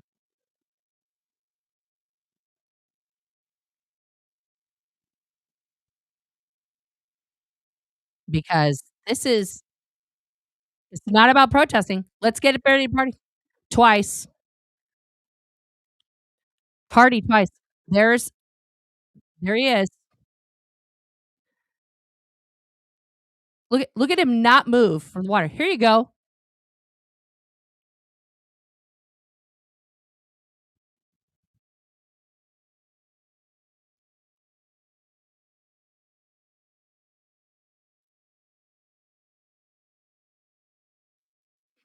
That's the third taunting. Fourth. Hey. He taunts him 4 times. Remember, the police report specifically says before, during, and after. Before, during, and after. The cloud was around his head and his whole body. There's undeniable photographic evidence of that. Okay? But he's going to keep saying something else. He's going to keep crafting his narrative. Okay?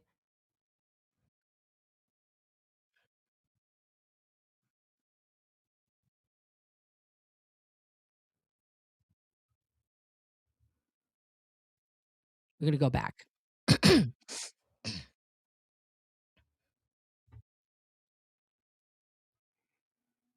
Look at how upset he is. Now again, he's talking about the incident from 3 weeks earlier where this woman tells him that he can't write cult on the symbol, right?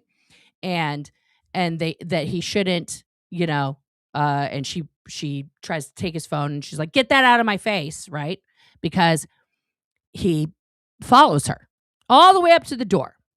All the way up to the door.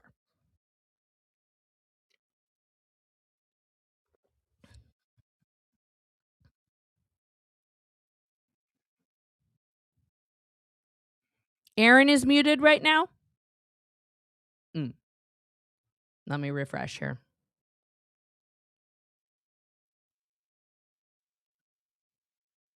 How about here?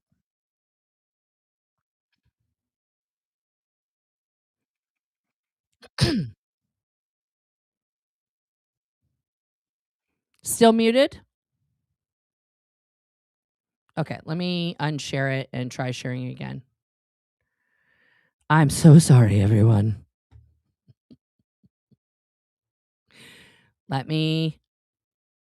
Let's try again here. I got it. Aaron is muted. You want to have someone else who's not streaming How about their now? phone to call 911. If you call 911 and you start going to the station to determine whether, perhaps not absolute truth, but at least what is the offender's version of the truth? What is the victim's version of the truth? Keep in mind, guys, the detectives in my complaint have all the video. This is acting as a representation that this police officer has determined these statements to be a fact. Why is this a problem? Still muted, or now you can hear it? It's back. Okay. Because in my report of the battery that I was the victim of, the only thing the state attorney has is a sworn statement. Thank you. By the victim. There's no report whatsoever from any fucking police officer or detective who's done any investigation to determine whether, perhaps not absolute truth, but at least what is the offender's version of the truth? What is the victim's version of the truth? Keep in mind, guys, the detectives in my complaint have all the video evidence they need. They know the perpetrator. They know Susan DeYoung. I'll pull it up later. I have it here somewhere. Here it is. Yeah, in this video, by the way, he completely doxes his assailant. I'm going to try and go through. I'll fast forward through that. Yeah, Diane DeYoung.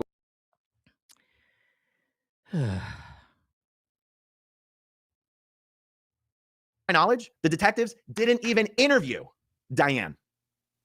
Why? Why in my case is it just my word going to the state attorney? Why do I not have the benefit of a detective having done an investigation and having written a report, and the detective's report going to the state attorney's office?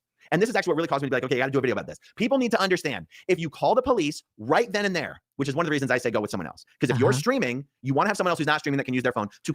No, stop your motherfucking stream and call the police, or stop being so fucking cheap that you can't afford. Where's my flip phone, guys? Oh, it's downstairs.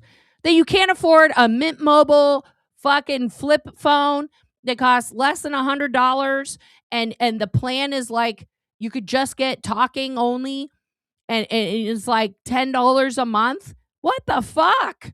Are you joking right now? Come on. That is beyond cheap. That is beyond anything I've ever heard of. You have to, as a protester, you have two phones on with you at all times, and they're not both streaming. Call 911. If you call 911 and you stay there until the police show up, you are going to have the luxury and the benefit of an actual. No, it's called, that's police procedure. It's not a luxury. It's the actual police procedure. Police officer doing their job, writing a report, no matter how bullshit it may end up, but at least they have to write a report, which ostensibly will include your information as well. And then that report will go to the state attorney's office. If you try to be nice and you try to be polite and you're like, we're not going to waste the police's time and we're not going to call 911 and we're just going to call the non-emergency line and maybe they'll show up and maybe they won't. But if they don't, that's okay. Don't, guys, don't call the non-emergency line for a crime, ever. You call the non-emergency line, okay, as an example. The non-emergency line can be used if you see like a houseless person in the middle of the street and they're just roaming and they're having a moment, right? They're just talking to God or whoever they're talking to, and they're walking in traffic. I would say this is, something that could be very dangerous. Can someone come out here and get him? Now, you can call 911 on that, right? I've called the non-emergency line in my town because like a tree was down in the middle of a major road, and I'd go around it and to cross traffic and all this stuff. And I was like, hey, there's a tree down. And they routed me to the county service thing, right? To be like, oh, there's a tree down, right? But it's not, yeah. Oh, that's a really good one too. Jeez Louise. This video of him just losing his shit is just filled with too many good screenshots. Okay, because I'll go to the police station later and I'll file the report. They won't treat you the same. They won't even do you the courtesy of investigating on their own and creating their own report.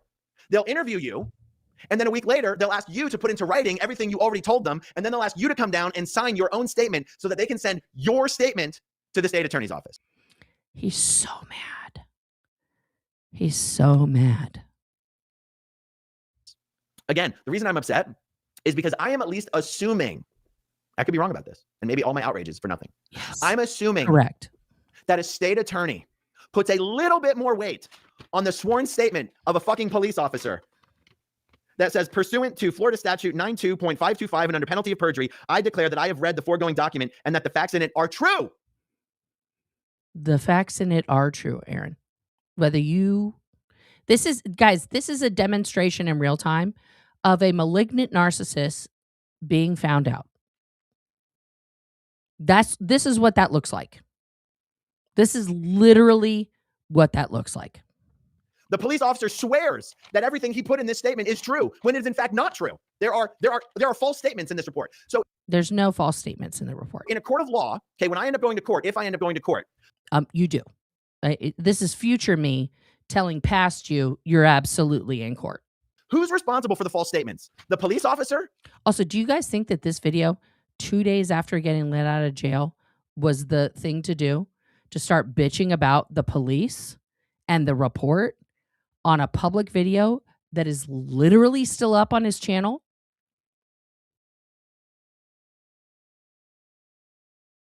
Do you think that's a good part of his defense? Or the false claims by Scientology? Who is it that's actually claiming I specifically targeted that Scientology Sea Org member security guard solely because he's a Scientologist? Correct. Whose opinion is that? No, that's a fact. That's why you're there. That's why you ask people to donate the Holly powder. That's why you put it in your car. That's why you did your experiment. Is that Officer Brian Frost's opinion, or is that the victim's opinion, or is that the opinion of the official in the Office of Special Affairs who spent a lot of time speaking to the office? Oh, here we go. This is how Scientology, look how mad he is.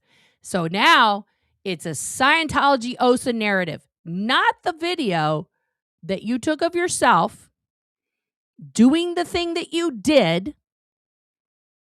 Not that. It's OSA. It's OSA. No. Oh, you're like the fucking gift that keeps on giving to OSA, you moron. Like, they don't even have to provoke you. You are beyond. Look at that. Look at this triggered face.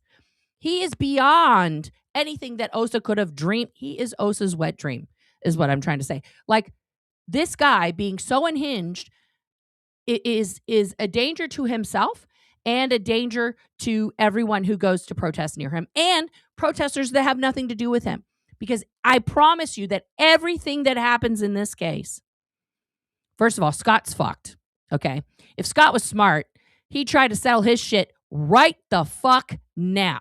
Okay. Because what is today, the 4th? It's 11 days until the next hearing for Aaron. If I were Scott Hochstetter, and I know you're watching, Scott, hi, Scott, I would go and make a plea deal right now, because whatever happens in this case is going to affect your case in California, whether you like it or not. And all of the transcripts and the video and the testimony and all this other shit, you think you're in the shit right now? I would be making every plea deal, as much as possible as I could. Okay? Because this shit is going to fuck your shit, bro. Well, the problem is that in the case of what I'm being accused of, it is a sworn police officer who is swearing that these things are true. And in the because they are. case of the complaint that I filed, it's just little old me. You're 6'1", and the woman that you got in the face of is literally 5 feet, maybe 3. And she told you, don't fucking put that in my face. And you continued to do that. And you followed her. I'm pretty sure that the cops, after you gave your whole statement and then did a written statement, were literally, wow, thank you, 86. That's a very generous super chat. Literally, we're like, what the fuck is this? A 45-year-old man wants us to arrest a woman in her 70s for battery because she told him to not put the camera in my face. Just for reference, guys, because the internet is forever. I did a video about this video. Okay. Like, literally, this video that we're watching right now is condensed down. And I just want to show you the thing here, but I have to go through the ads again. So we're just going to stare at this thing while we're not looking at these. Please don't buy things off of Rumble. Please don't buy things from Rumble. Okay. So this video is the one I did specifically about this. Okay.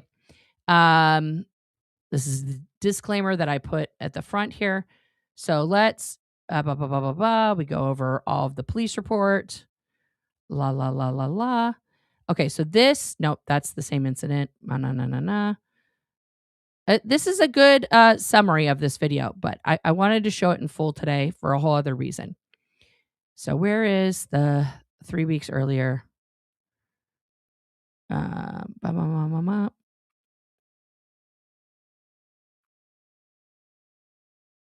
Nope. So this is where we go over the legality of stuff.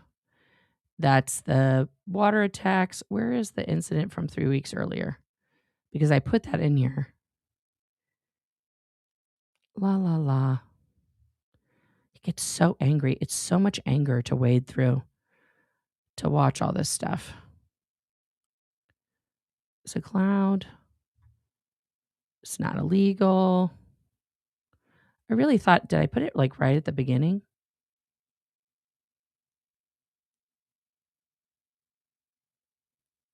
No, maybe it's not this one. No, I'll find it here. Hang on. I apologize. Let's go to just his page here real quick.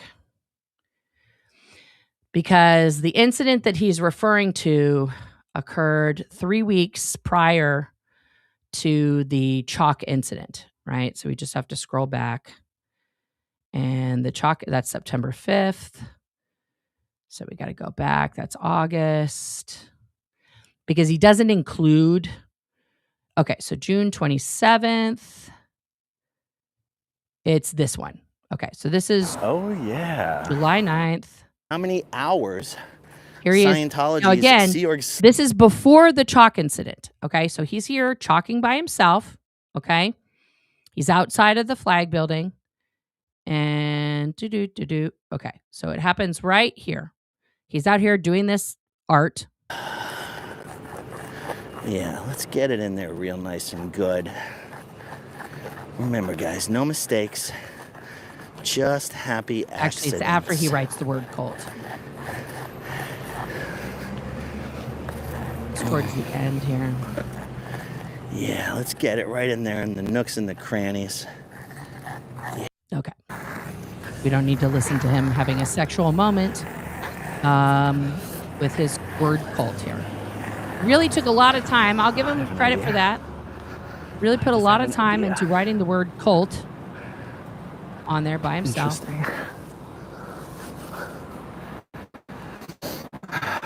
It's like he's looking for someone to interact with. He took his camera off the tripod. Not bad. Let's make it a little thicker. Wants to really get it in there. Really spent a lot of time chalking this out here. Okay.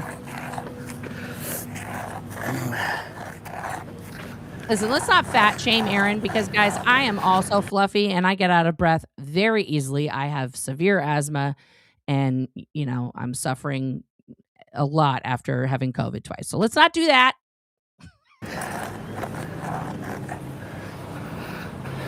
Now listen here. He's doing this. And then what happens for about, I'd say, like 10 seconds. You know what Scientology might start doing? What? I wonder if Scientology will start putting pressure on the city by demanding that the city come out and clean up the chalk. What about that? How's it going, sir? Now look, he has his camera in his hand, and who's approaching who? Please pay attention. Who's approaching who in this scenario? Sir, what do you think about Scientology trafficking children and training them as auditors and having them sex check adults, their sexual histories? Do you think it's appropriate for children to sex check adults? It's lies? Yeah. He says that's lies. It's not true. Aaron walked all the way up to the door. You see his reflection? You see his reflection? That's how close he is to this man. Okay? Have a good day, sir. It's all lies, he says. It's all lies. Let's make fun of the accent. That's helpful. It's all lies. Okay, but my point is, who approached who? Aaron approached that man. That man did not walk into Aaron's space. He purposely walked far away from him. From the psychs and the pharmaceutical industry. Why are we doing the accent? I don't know. Okay, let me do a little bit more and I'm going to jump in the shade. Yeah, and it's also super hot out, guys. This is also dangerous. Heat stroke is real. Have water. They're probably going to try to have the police come out and have me trespassed for having walked onto their property for 15 seconds. So he admits that he walked fully onto their property. And that's okay. They're No, doesn't mention his foundation that's helping people. 0 times. welcome to come out and do that. They are more than welcome to come out and do that. I hope that Lieutenant Baginski or Officer Banks. He's just going to start naming random police officers. All right, let's take a step back. I'm going to take off the gloves. Where's the lady? Let's let that cure for a little bit. Oh, that incident was after the lady. Interesting. So he didn't leave when this horrible, horrible battery took place between him and this woman. Where is she? Oh, it's here. I'm sorry. Said the Clearwater Police will no longer be responding to phone calls from Scientology about protesters unless an actual crime is being committed. Oh, interesting. Incredible, isn't it, guys? Absolutely incredible. All right, well, I made a little boo-boo there, but that's just gonna have to be the way that it is. That's okay. Again, guys, there's no mistakes. There's only happy Nope, it's not here. accidents. Oh, here we go. Let's see. Nope, that's somebody else.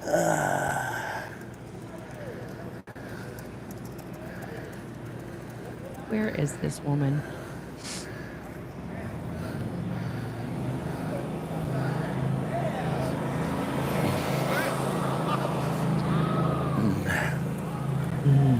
So much moaning from him. It's so weird. I love it when actual employees of... Oh my God, guys. Oh my God, is anybody still here? The phone overheated. See, these are the phone overheated, guys. This is an awesome lesson. You only learn these lessons if you are actually out here doing this at different times. Okay, so now I know that next time I need to bring a stand and an umbrella. Guys, I'm looking at the live chat right now. Can you guys tell me how long was it down? How long was the stream down? How long was the stream down, guys? That's all he cares about. It's actually not about doing the thing, right? It's actually not about protesting Scientology and bringing awareness and helping people and all of that stuff. It is about his stream. It's about his stream. Let me get back. Where is it? No. That's okay. This is where we are. This is the arrest. So let's go back. It's not this one. That's the 13th. It's not that one. Oh, see, I should have waited for this one. So it's July 10th. Sorry, I had the wrong. In my stretches. Here we go. What's that? That's illegal. So she says, you can't do that. And he says, what? And she says, it's illegal.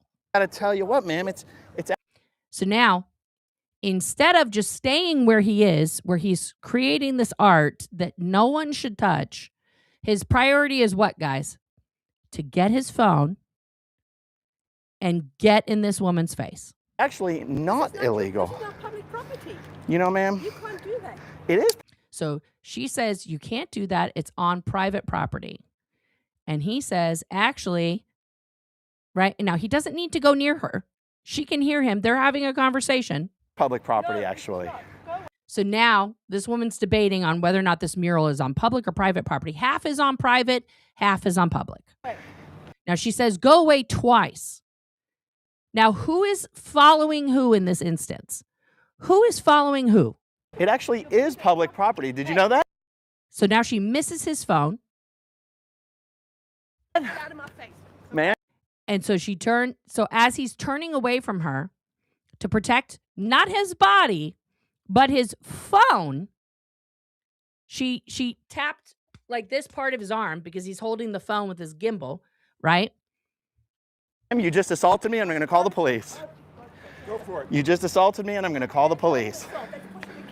You're live on YouTube with 2,000 people watching you. 2,000 people watching. Right up to the door, guys. Literally almost walked inside with that man. That's what he wants to say is the same thing, guys. The same thing that he did to the man who he was literally going after. Are you joking? It's not, because their property line doesn't end. It ends before half of the seal. So they took up part of public property with their seal. So it's not, even though it's their seal, that half of it is on public property. Okay, let's just watch that again. Just so you guys can see. Guys. See, I'm doing my stretches, What's that? That's illegal. I gotta tell you what, ma'am, it's actually not illegal. It's not public property. You know, ma'am? You can't do that. It is public property. Oh, she actually says it's public property. And she says you can't do that on public property. And actually you can. Actually. Go away.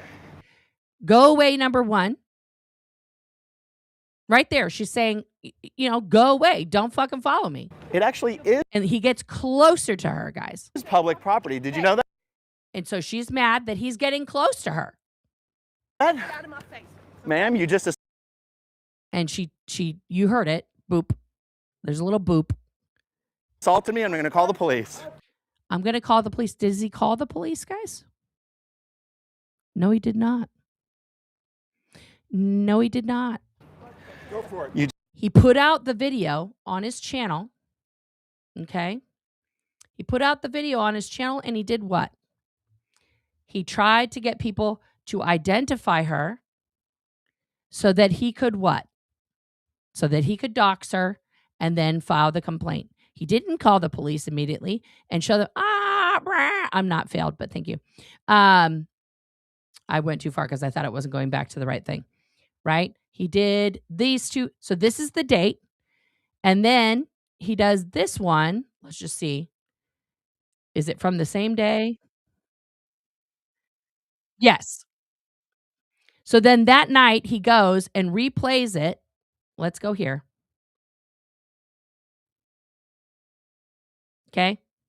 Let's just watch. This is what he said the same day. Guys' help out there in the ex-Scientology community to identify this person for me, because I am going to be going down to the police station tomorrow and filing an official report against her. But he didn't do that. He did it a week later because he can't do it until he has the person's name. That's bullshit. You literally called 911. You say, this person just assaulted me. Here's the video of them assaulting me. They're in that building. I would like them arrested. I would like them taken into custody and charged right now. Right now.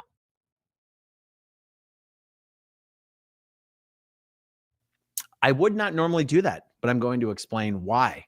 I actually have pretty much no choice but to do it in this scenario, considering how the Clearwater police have been ratcheting up their harassment of Scientology protesters. So this is all, you see how the story changed? We're watching him literally 3 weeks later where he's like, rah, and he says in the video the day before how the police aren't coming out anymore because they're like, I'm not fucking with these guys. But the whole reason that he didn't call the police like he said he was going to, right? Then nothing he says makes sense. Nothing he says makes sense. Okay. One day it's like, oh, the police aren't coming here anymore. So I'm out here experimenting to see what happens. And I'm going to just run up on these Scientologists. And then the next day he gets assaulted and it's like, well, the police have been attacking us. It's always, blah, blah, blah. Guys,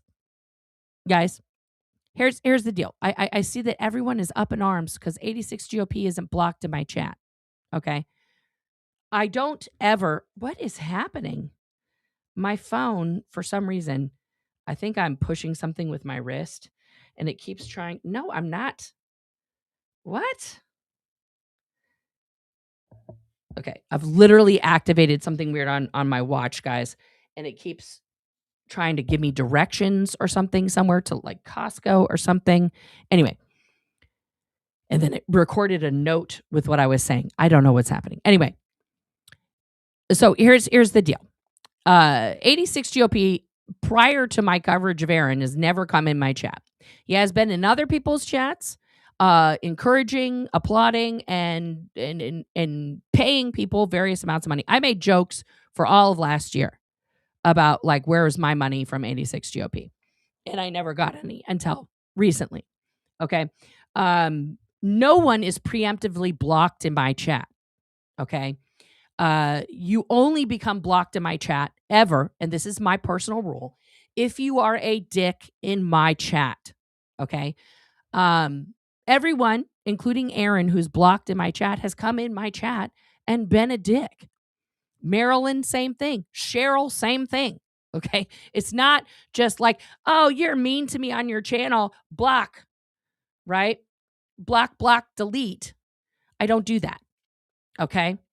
So Also, if people want to be upset about it, that's your right. You can be upset about it. I have made no, hopefully, nobody has ever misinterpreted what I'm doing here. This is, no, for fuck's sake. How do I thank you? I just want to turn you off for a minute because you are being weird. Sorry, guys. I had to literally turn off my watch. It's like trying to call emergency services and give me directions to the police because I keep talking about it. So Siri's gone a little wild today. But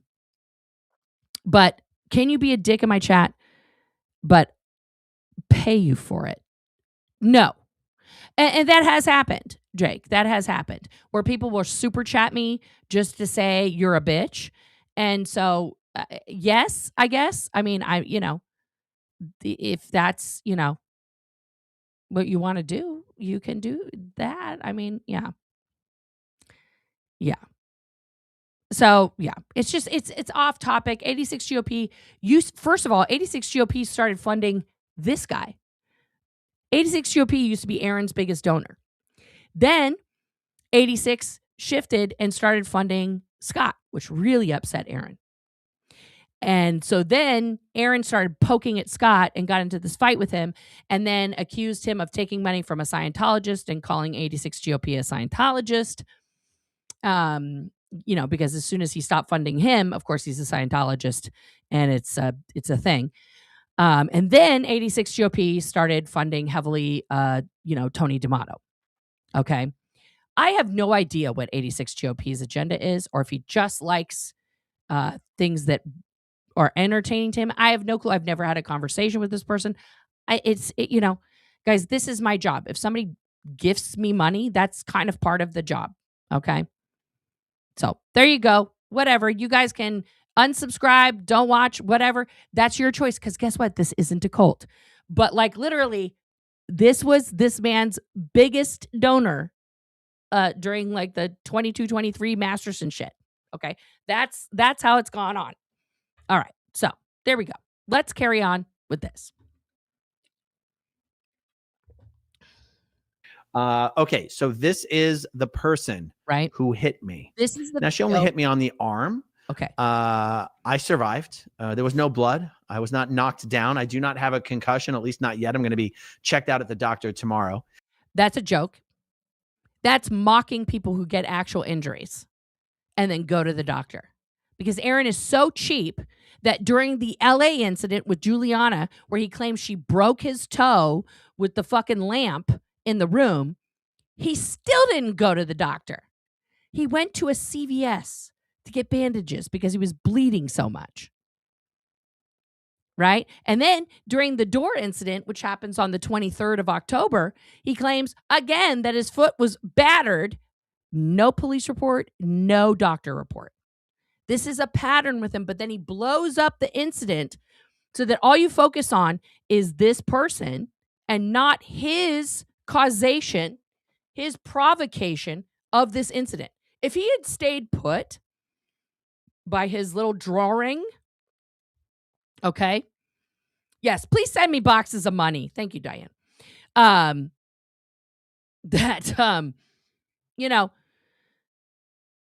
He never follows through, guys. The one time he did follow through, 2 times he followed through. The lady, and both against women, by the way, both against women.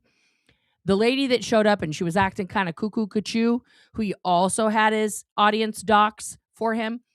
He filed an actual restraining order against her that was granted. The temporary one was granted. But I don't think he ever served her with it. And then he gave up on serving her with it. And then he tried to file a battery complaint against this woman. Right? But he'd never filed a complaint against John Gaffney, not against Andrew Shape, not against any of the other male Scientologists, not even the guy in LA who fucked his shit up. Nope. Only against women. Notice when he called the cops because the guy punched him in the face, what had happened before? A woman. I'm kidding. But she did assault me. She is. Oh yeah, Reddit loves to talk shit. They hate me so much.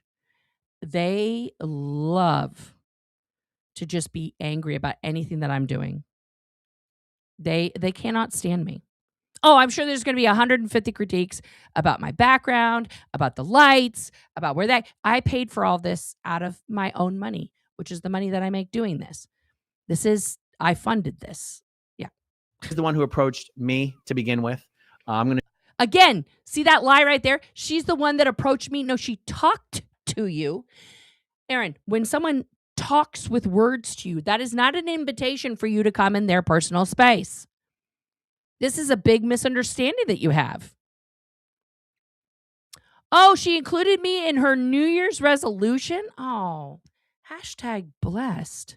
What is her New Year's resolution in regards to me? Is she going to do something to me? What does that even mean? Now I'm scared.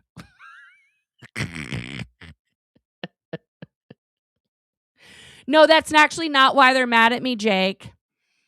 And I've already done several videos on that, so please go watch my content. Thank you. And I've already publicly apologized to Juliana multiple times. But like literally, what did Julia say? Send me a link. I want to know. Show you the video. And by the way, her accent to me sounds South African. It sounds like this is not Dodger blue lighting.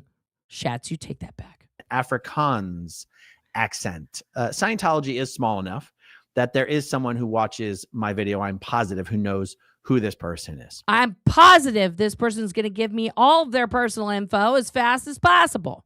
What the fuck? Who says that? Who says that? So if you can help me identify her, it will help me with my report tomorrow. That being said, I also don't have to know her identity in order to file the report. See, the interesting thing is that well, the subreddits are not accurate. Those people hate me. But I mean, you're free to read whatever you want, Jake. You go do that. But I want to know what Julie O'Connell's New Year's resolution was. The Clearwater police officers work extra duty overtime assignments for Scientology. At this point, the one police officer who's consistently working extra duty for Scientology on Friday evenings while we're out there protesting is Officer Garrett Banks. See, so part of this, guys, is where he repeats officers' names, wants to dox people, wants all their information. Okay, so he ended up getting that information, right? He did 2 videos about it, okay? And then he did this video.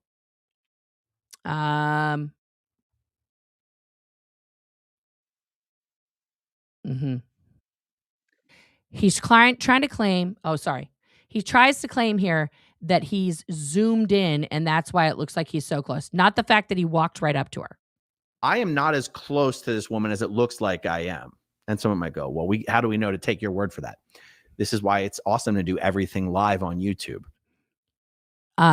Sir, it clearly shows that you are right next to her. Otherwise, how could her hand be so close to your phone? How could she literally be that close to your phone? Because when I set up my camera on the tripod to focus on the beautiful chalk art mural dedicated to Scientology that I was working on the it's beautiful, guys. It's beautiful. Sidewalk. You can see on the live stream where I set up the camera, I put it on the tripod, I put the tripod in place, and then I zoom in the picture. Well, she still couldn't have touched you if you weren't right next to her. She's not a giant. When these Scientologists approached me, the camera was still zoomed in. So I take the camera off the tripod, I point it at the Scientologists. All of a sudden, they stop walking towards me and they start walking towards the entrance of the building. Isn't that convenient, guys? Isn't that convenient? Just right when he turns his camera, they just happen to pivot, not be totally walking away from him where he walked. He didn't stay where he was. He walked towards them. Keep that in mind, that the image is keep zoomed it in mind, guys. Which is why when the woman swats back with her left hand to hit my camera, she doesn't hit it. It wasn't because you were moving the camera at the same time? I wasn't close enough to her for her to hit the camera. She thought that I was. And then she follows up with her right hand. Because you're twirling away from her. She goes like this with her left and then comes around with the right, which, by the way, is still only an arm's length.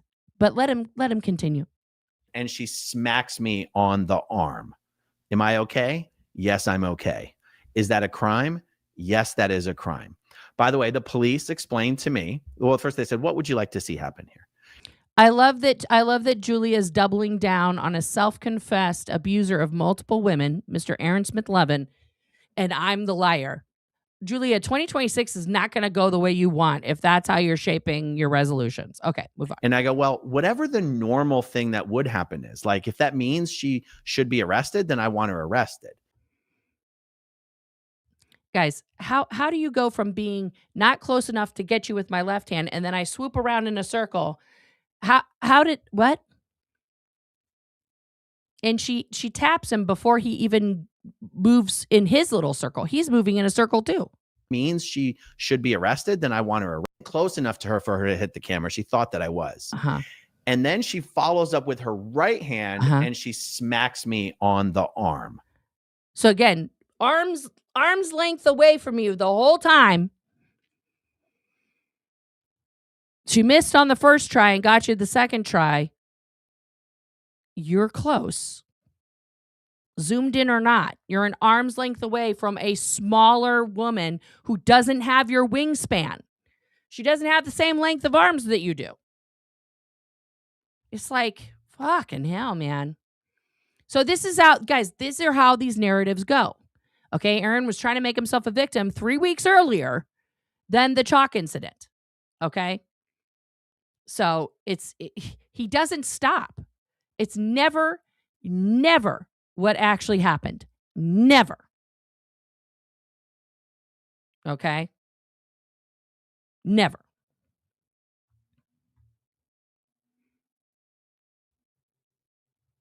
Saying what I think is true. So I ask you guys, does it stand to reason that the state attorney's office might put a little more weight into a sworn declaration by Yes, they will. Absolutely. a police officer who's supposed to have investigated the matter versus a sworn statement from a victim?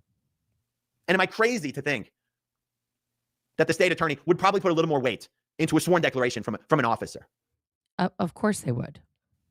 And why, when I reported a crime of the exact same level as This is his reality, guys. He thinks that what happened between him and that woman, him literally approaching her and following her after she says, go away, is the same thing as him, again, approaching the Scientology security guard and throwing chalk. The only thing that's the same in those two incidents, Aaron, is you approaching a Scientologist and then shit happens. what I was fucking arrested for. The perpetrator doesn't even get interviewed, and the detective who investigated doesn't even write their own report. Look at how mad he is. He's so mad that this old Scientology lady got away with swiping at his phone and hitting his body. Now, intent does matter. I don't think she intended to hurt him. I think she intended to smack the phone out of his hand because she told him, I don't, go away. Now, the only way I could also continue to be totally off base in my outrage right now is if somehow and for some reason, Detective Lightfoot did, in fact, interview Diane DeYoung Gordon, but just never bothered to mention it to me. He doesn't work for you. The police don't have to tell you everything about an active investigation. Or perhaps Detective Lightfoot is submitting his own report based on the video he has reviewed and based on his interview with me, but he just failed to mention that to me. I guess that's a distant and remote possibility that he just failed to mention to me that it wasn't just my sworn statement that was moved. Who wants to take a bet that this incident from 3 weeks prior will be brought up in this trial to show a pattern of behavior and a lack of him calling when incidents occur? Because what's important to him, we're going to get to the transcript, guys, here in a second, because even the judge is not impressed. Moving forward. And if I find out that I'm wrong and he did interview Diane, also, why wouldn't Diane be arrested? Honestly, why wouldn't Diane be arrested? No, say, well, because the police weren't there to witness it. The police weren't there to witness what happened between me and the Sea Org member either. You videoed it live and showed the officer the video. Now, someone might go, yeah, but they had video. There's video of what happened to me as well. In one case, I get arrested A police officer investigates and writes up a false police report that goes to the state It's not a false police report. attorney's office. That's what happens in one case. In another case, no one gets arrested, no investigation occurs, no report gets written, and it's just my sworn statement. This is an example of the exact same Of you violating Scientologists' right to walk freely onto their church, follow them up to the door, intimidate them, not listen when they say, go away. I'm pretty sure this whole video doesn't look good for you. same level of crime being reported in two separate ways and being handled in two separate ways. And unless you were already an expert in It's because in both, you're the aggressor. So the fact that you filed a report on the woman that you were the instigator of the incident of shows that the cops are actually doing their job correctly. And they didn't arrest this woman for BS. all of this, you would have absolutely no idea that the exact same level of crime could be handled into complete. Yes, any unwanted touch is assault. We went over that. I pulled up the definition. However, it is at the discretion of the officers to determine if they are going to prosecute that crime or not. Completely different ways. Now, I have read for you the police report as written by Officer Brian Yeah, there is no such thing as a false police report. You are correct. Frost. I now want to read to you the report that I submitted in writing today. Here we go. Ready? He really wants to make sure that his side is told, guys. His side is the only side here. To Detective Lightfoot, who's handling my complaint against Diane DeYoung Gordon. Here's what I read. He keeps saying her whole name. Date of incident, July 10, 2025. Location, 215 South 4 Harrison Avenue. Reporting party, Aaron Smith Levin. Suspect, Diane DeYoung Gordon. Summary of incident. On the afternoon of July 10, 2025, I was engaged in a public protest outside the Flagland base located at 215 South 4 Harrison Ave, Clearwater, Florida. During the protest, I was applying liquid chalk to the public sidewalk while live streaming the event via my mobile phone, which was mounted on a tripod. See, I include in my report that there's video evidence of all of this. Not a single mention of that in the report that was written about me. Oh, no. Approximately 31 minutes into my live stream, two individuals later identified as Diane DeYoung Gordon and Jerry Gordon approached me. Ms. Gordon was telling me with an elevated They did not approach you. That is a lie in your sworn testimony. Lie detected. voice that my actions were illegal. As they Yes, they said it. That's not approaching you. approached, I ceased applying chalk, walked over to my tripod, and retrieved my phone to continue recording the interaction. I directed my phone's camera toward Ms. Gordon, who was continuing to scold me. Upon noticing the recording, both Ms. Gordon and Mr. Gordon altered their direction and began walking toward the entrance of the flag building. That's not what happened. They were already walking towards there. I followed at a safe distance, walking behind and to the side of Ms. Gordon, while verbally explaining that my actions were within legal bounds. Within approximately 5 seconds of walking with Ms. Gordon, again, verifiable on the video. You weren't walking with her. She told you to go away. You weren't invited to be in her space. She abruptly turned around and attempted to swap my phone with her left hand. She missed my phone with her left hand and followed through with her right hand, striking my right arm. I immediately informed Ms. Gordon that her actions constituted assault. I said assault, and I wrote it this way because that's what I said to her at the time. Now I know it's battery, not assault, but I wrote it in the report the same way I said it in the video so that it would not be Yes. Wonderful. inconsistent. I told her Second lie, safe distance. BS. She couldn't have swatted your phone if you were a safe distance. that her actions constituted assault and that the incident was recorded on video. I told her I would be calling the police. Mr. Gordon responded by saying, go for it. That He did. was the end of the incident. All video evidence has been turned over to the police already. No, the end of the incident was you continuing to walk up the stairs with them all the way to the door. Was previously asked whether I would be okay with the possibility of Mrs. DeYoung Gordon doing a diversion program instead of being arrested. Previously, I said I would be okay with that. Since then, I have myself been arrested for an incident with a Scientology Sea Org member that involved zero physical contact, even though Now, remember, guys, he's doing this 2 days after getting released. This is what's on his mind, is that he went to jail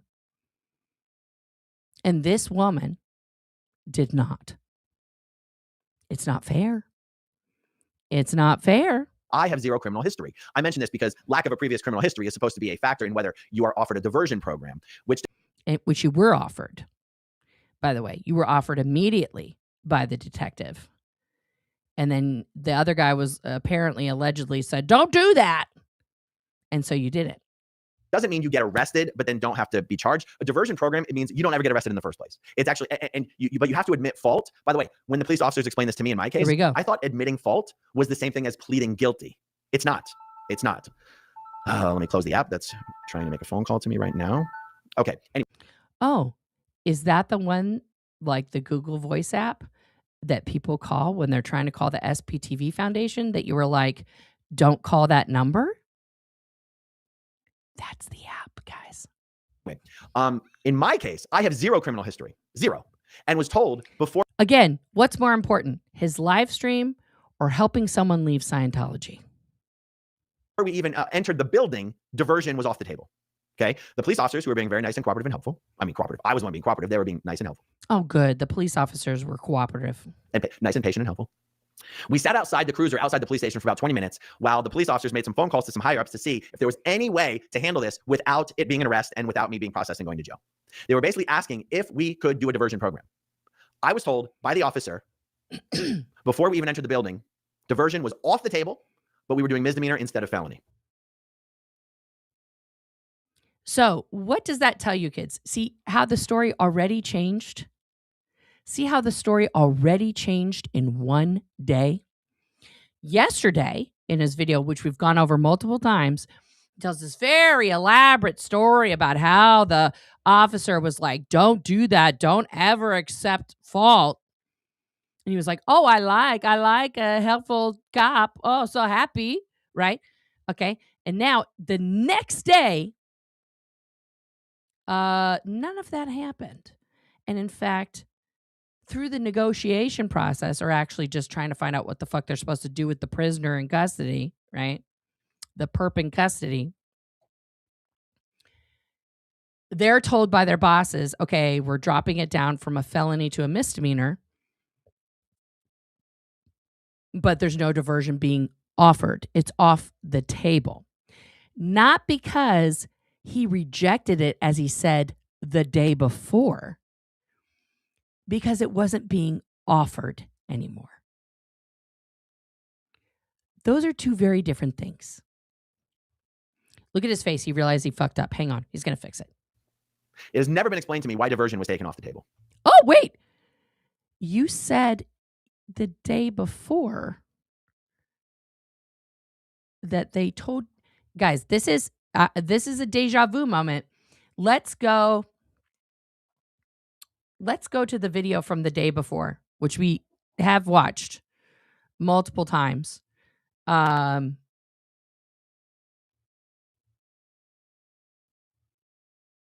So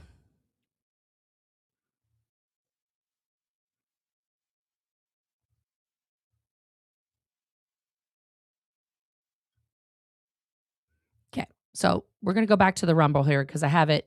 How that is not criminal mischief. Okay. So please tell me how this is him trying to insist that something's criminal mischief. I was handcuffed and put into the car. Listen. They did not take me to the jail. They drove me 1 block down the street and we went into the police station for the next 3 hours. Now, before we went into the police station, we stayed outside the police station for probably 20 minutes. Okay, so the 20 minutes is still the same. Because the officers said, look, we're trying to figure out how to handle this so that it's not an arrest.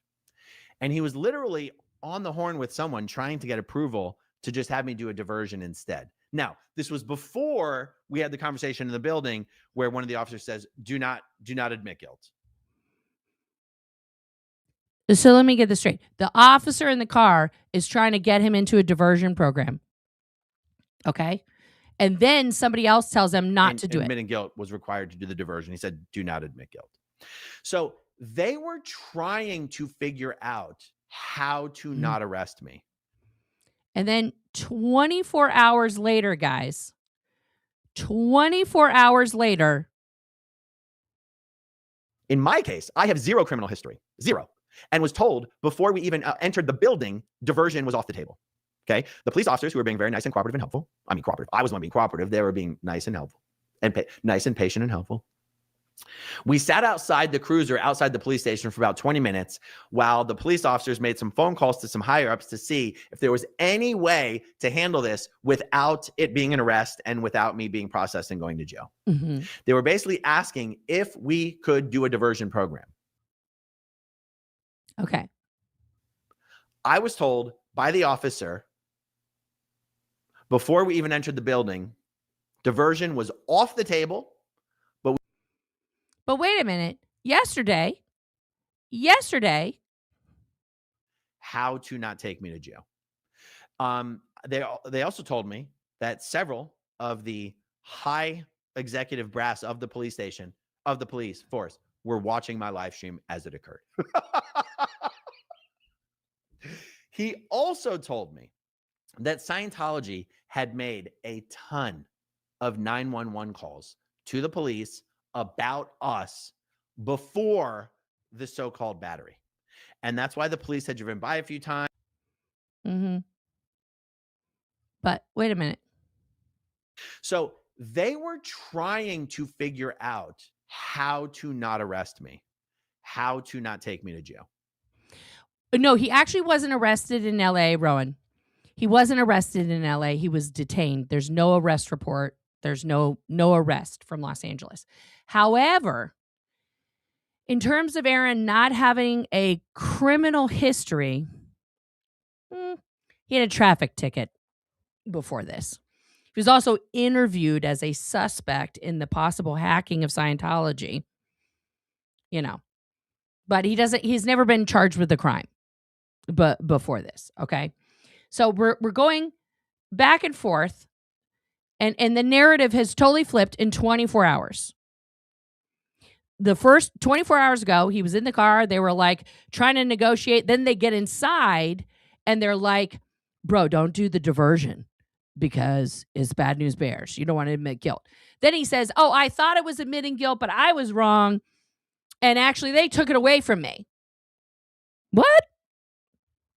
We were doing misdemeanor instead of felony. It has never been explained to me why diversion was taken off the table. Because you committed a crime and they don't think you deserve the opportunity because you're escalating. Your behavior is escalating. Later. Yes, with Sinjin, correct. In the interview room, I was told that in order to do diversion, I would. Oh, wait, now diversion's back. This is so confusing. Would have to admit fault. Now, I thought when I was told that admitting fault was the same thing as pleading guilty. I said, okay, I'm not going to plead guilty. Like, I'm going to fight this. I'm not going to plead guilty. If I had been told at the time, no, admitting fault is not the same thing as pleading. See, now he's confusing his own story.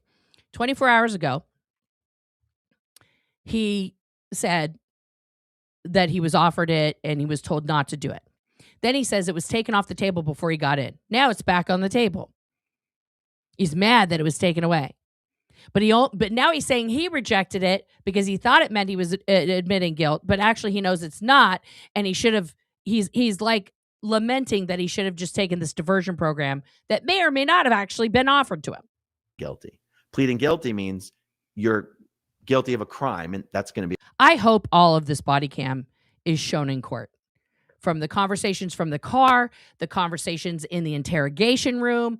I want to see all of it because he has just changed the story twice in this video. On your record, admitting fault is just what they need you to do before you do the diversion program.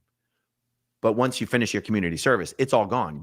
Right. You admit fault, which means you're pleading guilty at the time. And then once you do the diversion program, correct, it is what's called expunged from your record. And then you don't have that on there. You were never arrested. You were never charged. You were never anything. So it was never explained to me there's three things that happen here. Oh, okay. First, I was told diversion was off the table before we even went in the building. When you building. didn't even say that yesterday. Then we went in the building, okay, and I was told diversion requires admitting fault.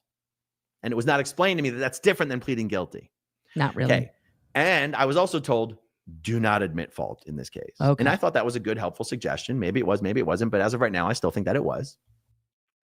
Even though you're bitching that you can't do it? The person who was explaining this to me said, in order to do diversion, you have to admit fault, but you should not admit fault in this case. I was like, I like what I'm hearing. I like that. I feel like, He felt like the cop was his friend. They're going to go smoke cigars later. Then the detective came in. By the way, the officers told me, we have no idea why we're waiting for a detective. This is very unusual. We waited for like almost an hour. And we just sat around and chit-chatted for an hour. Just hanging out with the cops, giving them evidence, not accepting his Miranda rights, not demanding a lawyer, literally just talking to the cops for over an hour. You know why you were waiting for a fucking detective for an hour, you idiot? Because you were a fountain of information that they were not going to shut off for any purpose. Because it is well worth their time and effort to keep you talking. please, for everyone watching at home, if you are in an incident that involves police and the police are approaching you to ask questions, you say only these words. Am I being detained? If the answer is no, you say, am I being arrested? If the answer is no, you say, peace out, and you fucking leave. If you are, in fact, being detained or arrested, the only other words that should come out of your mouth are, I would like my lawyer. That's it.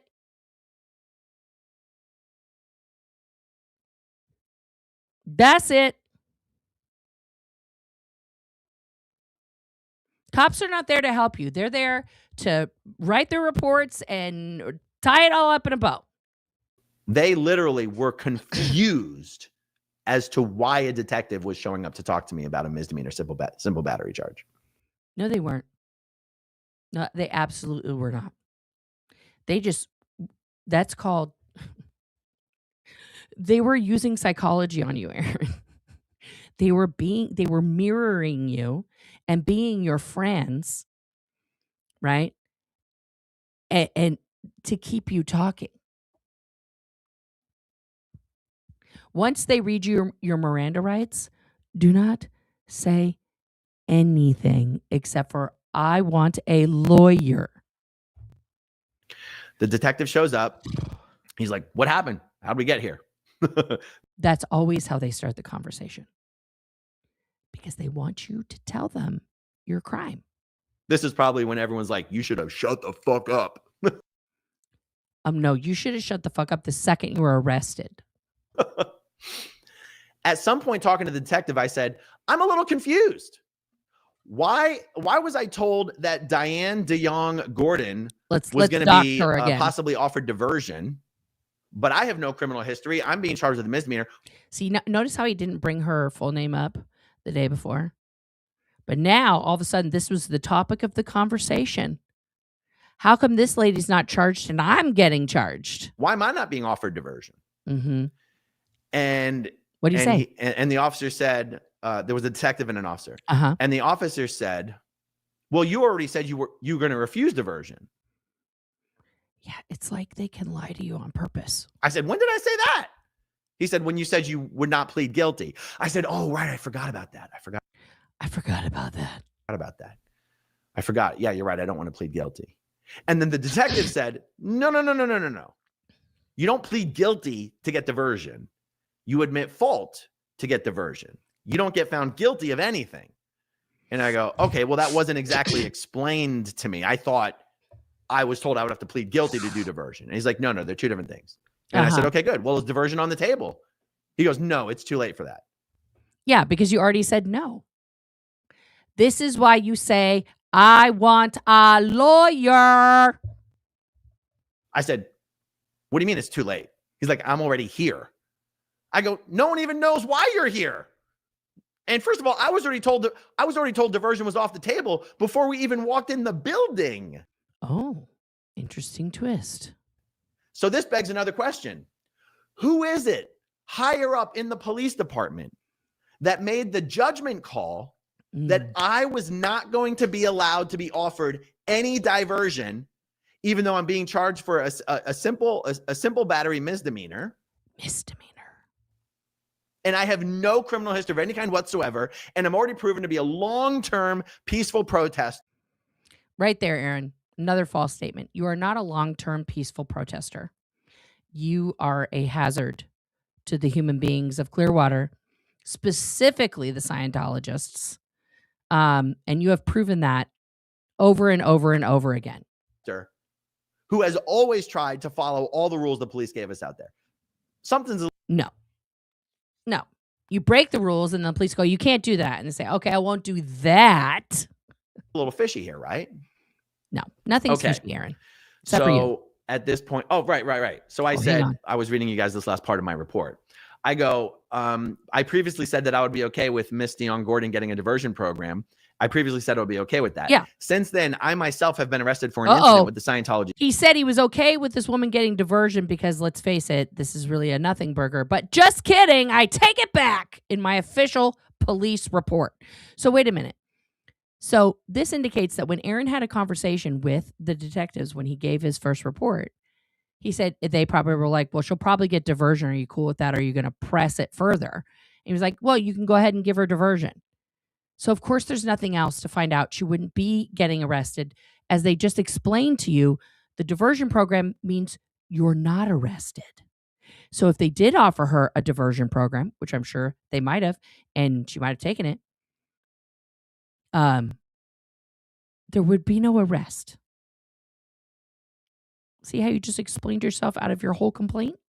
SEERG member that involved zero physical contact, even though I have zero. When you throw something at someone, that is physical contact because you initiated the inertia that then ended up in that object or thing touching the other person. So, yeah. Zero criminal history. What I forgot to write here was, and I was not offered a diversion program.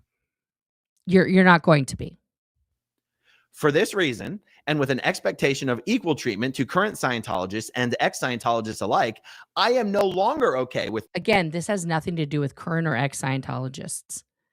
I've said it before and I'll say it again. If Aaron was outside of a Wendy's conducting himself in the same manner, okay, writing, words that are offensive to Wendy's, Wendy's not even a real redhead, whatever he's protesting about it, okay? And walked up to a Wendy's employee who's trying to wash the chalk off their drive-through, okay? And threw chalk on them, he would still be going to jail and still be being prosecuted. Because it has nothing to do with him being an anti-Scientology protester and that person being an active Scientologist. It has nothing to do with it. None. Nada. Zip. Zilch. 0. 9. Nyet. Okay? Miss Dion Gordon being offered any type of diversion program. I want the woman who hit me arrested. Aaron Smith Levin. That's not part of it. That's why your report is stupid. You don't get to tell the police what to do. I guess it didn't matter because she was never under threat of being arrested. She didn't have to be offered anything. She was, to the best of my knowledge, never even interviewed. Okay. But again, how did you find that out? Have you gone to actually follow up with them? Have you had Cheryl call the police department? Have you had your lawyer check? People who could actually maybe find out the info? I doubt it. So Miss Dion Gordon was not arrested, nor was she offered a diversion program. You don't know that as a fact. You're just saying things now. To the best of my knowledge, and I'll correct the record. If the Clearwater Police contacts me and said, listen, there's been a huge misunderstanding. She was interviewed. She was contacted. She was interviewed. She was offered a diversion program. Or is this a possibility? Is this a possibility? Oh, here we go. This is called a narrative, guys. This is the story that he's telling himself. And that now he wants his audience to fully believe. He's a victim. He's a victim of battery. This woman completely battered him. He finally filed a police report a week later by going to the station, talking to detectives, but didn't file an official sworn oath. So then he had to go and do that. But now he's been arrested for something that he considers to be exactly the same as what happened to him. Right? Trix, if you go, I would love that. I would love to have somebody there. I don't have the ducats to go to Florida. I fucking hate Florida with a passion of 1,000 suns. It has nothing to do with this man. It's just, I don't like Florida at all.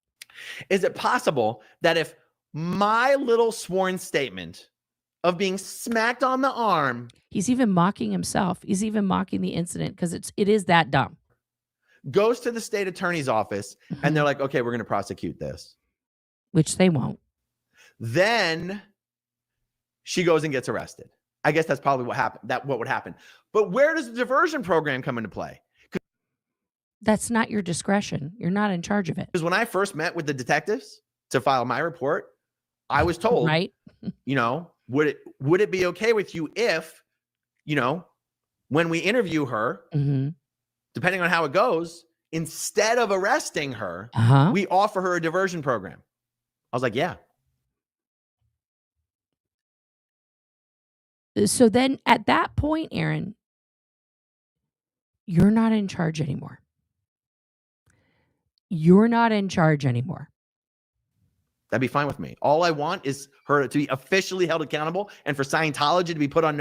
What does that mean? Held accountable. You want her to have a charge? If she does the diversion program, there's no charge. She's not pleading guilty. That's what the detective explained to you. So how is she exactly held accountable? And how come you don't have to be held accountable for what you did? Notice that we're not going to put up with this shit, and they better keep their people away from us. We're not going to keep put their up people with from this putting their hands shit. on us. But it seems like that never even came to pass. It doesn't seem like she was ever even interviewed. He's so mad. So on the one hand, you have a sworn statement with the power and the force of a sworn law enforcement officer. Correct. You fucked around and found out in front of the police. With a bunch of false information going Nope. Again, lies. to the state attorney's office. And on the other hand, you've got just little old me doing a signed declaration. Guys, he's so victim-y.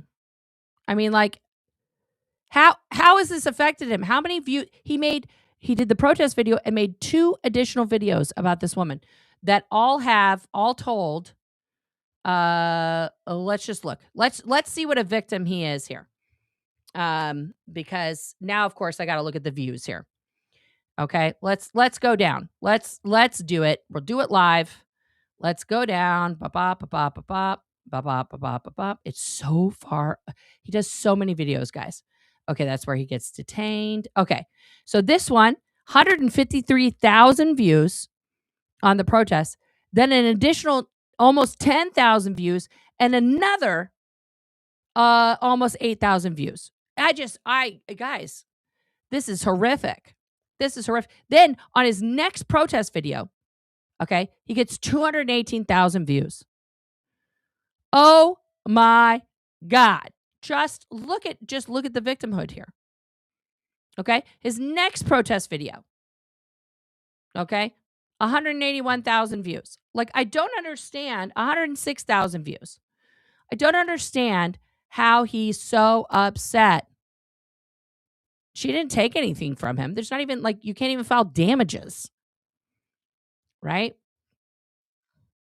Backup of any detective or police officer writing any official report or any investigation of any kind. Because you didn't call the police when it happened. You kept doing your live stream because that's what was important to you.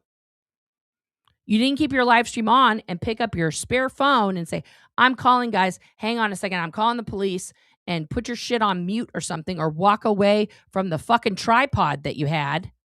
Okay? Could have put your stream on tripod and then pointed it directly at the door while you're calling the police and say, I want somebody here right now. This woman just battered me.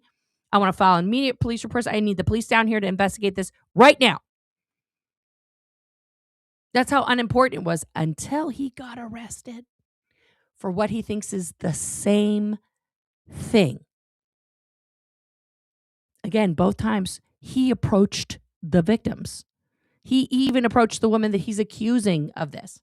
If he would have stayed put, she would have been nowhere near him, and they could have continued to have the conversation because she could clearly hear him. Whatsoever. So this is why I said the underlying message of this video is always go out with someone if you're live streaming. Always. Blah, blah, blah. He's going to repeat stuff. Okay, let's go here. Now, this is a video that he does on September 8th. Okay, so now we're in the beginning of September. Okay, this is right after he goes to the little, this is before the second incident, just before it. Okay, because the second incident, although it's filed on October 23rd, is actually from September 10th. This is where the dates get a little confusing for people in the back. Okay, he has not been to his first hearing yet. Okay, the first hearing doesn't happen until October 17th. We're going to go over that transcript. Okay, but this is what he's saying 2 days before the second incident. Okay, it's very important because it shows motive. It shows that there was no change after his arrest. Oh my God. The Scientology lunatics are out in force, you guys. Scientology is getting so desperate.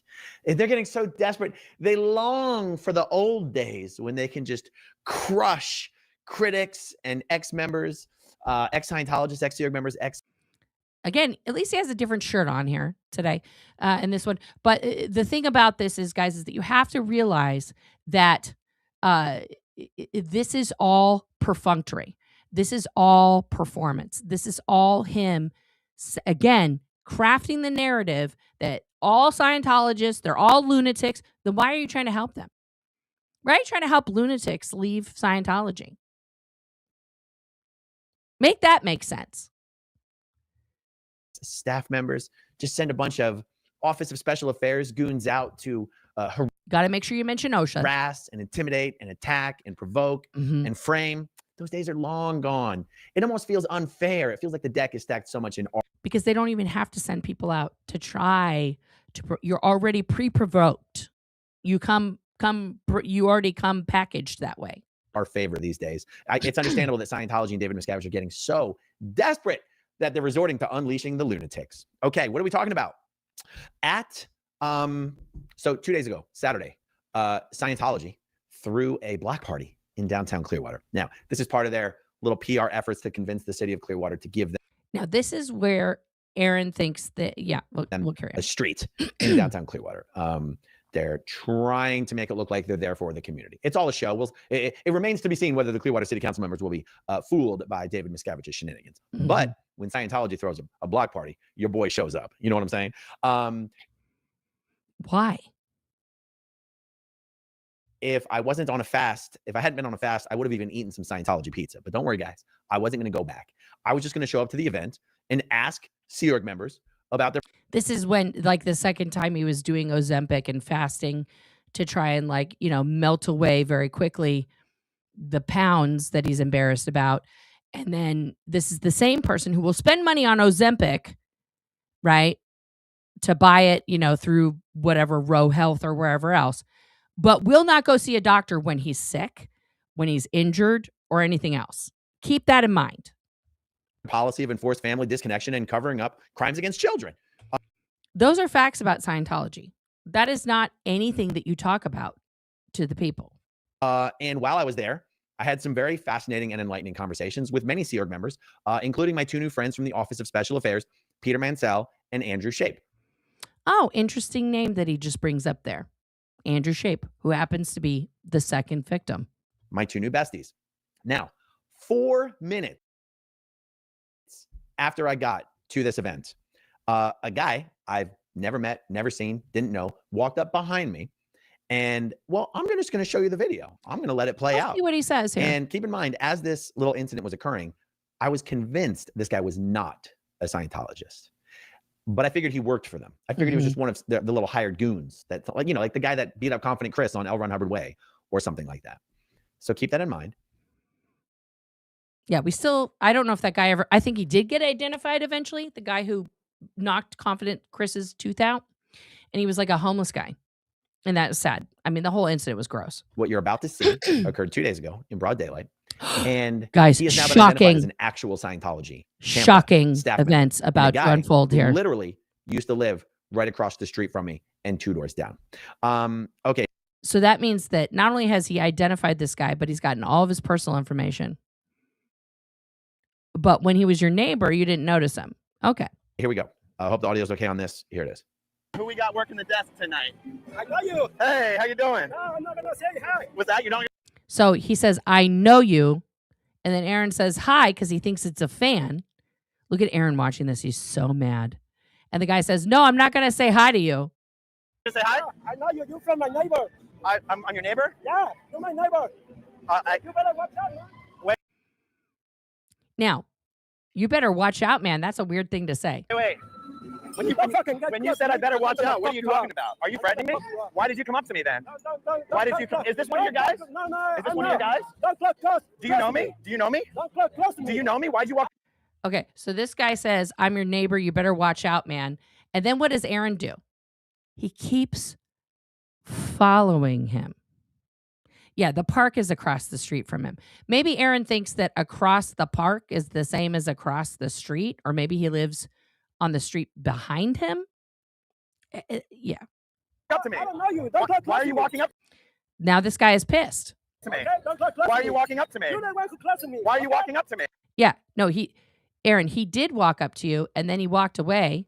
He did issue you kind of a threat right there where you could have said, again, called the police, right? But no, Aaron, and clearly this guy is short. So Aaron's just going to tower and loom over him while he's following him around. Why? Now, Andrew Shape was already showed up as soon as the shouting started. And Aaron asked him, is this one of your guys? Andrew doesn't answer him. You Right. walking up to me? Is that one of your goons? Now, guys, this is Andrew Shape. We're gonna dox Andrew here with his people. Americans, please stop wearing oversized aviators. It does not look good on anyone. Moving on. I've been calling him Clearwater Odo because I did not know his name. Thanks to some Scientology connections, I've learned his name is Andrew Shape. Some Scientology connections, not weird. What's crazy about this being Andrew Shape is I've known his sister Juliana since I was like 14 years old. I know Juliana also.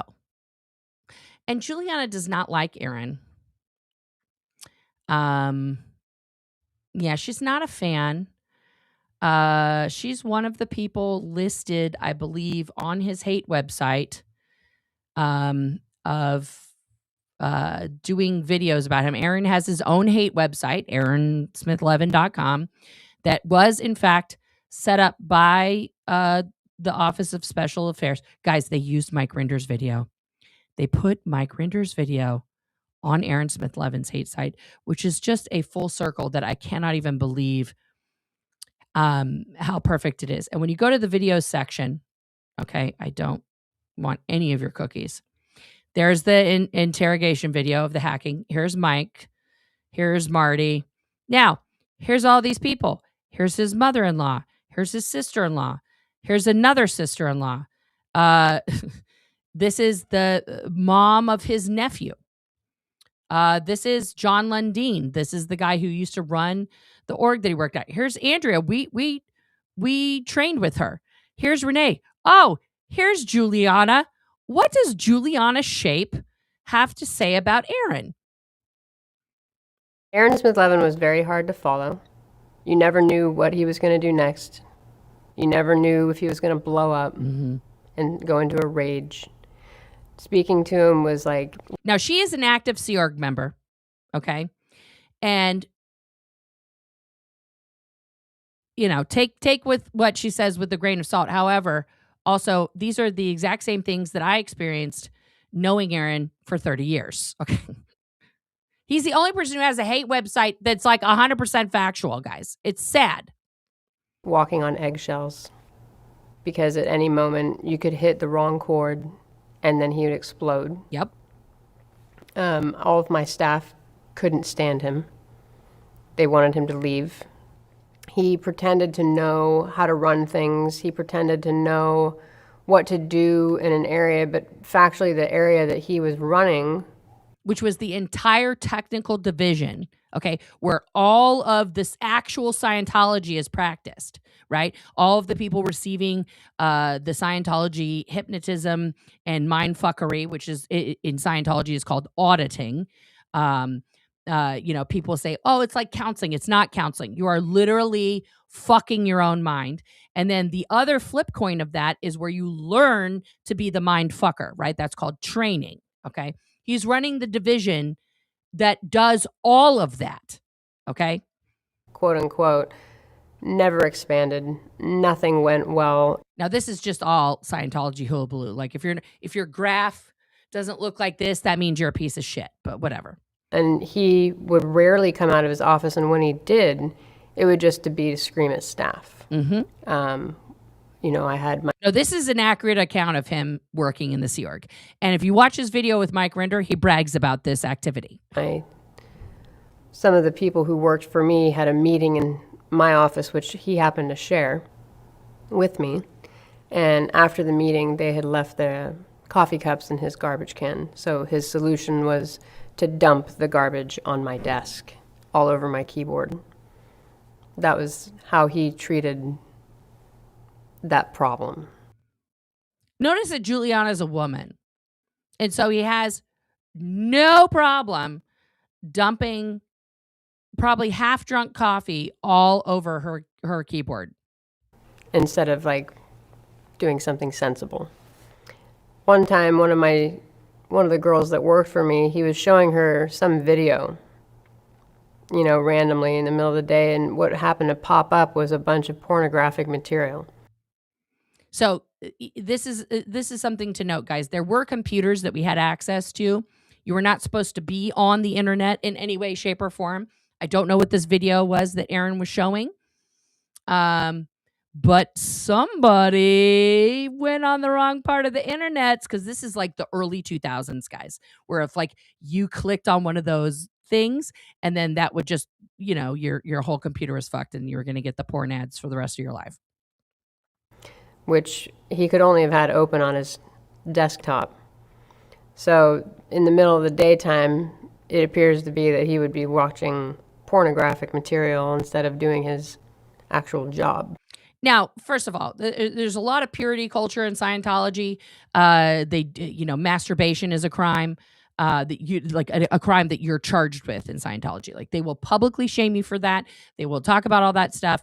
But is anyone shocked that, a teen, Aaron was like 19, 20, was watching porn? I mean, like, yeah, okay. But this is a huge deal in Scientology. So for her revealing this, that he was doing this while being a fake Space Navy member, that's a big deal for them specifically, but also at any workplace. I'm pretty sure nobody should be watching porn unless you work at Pornhub. Then that's kind of your job.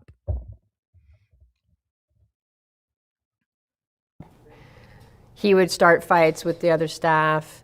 That was the only time that he was ever really involved with anything, was when there was a fight. That was when he would come out of the office and it had something to do with him, was when there was some kind of conflict.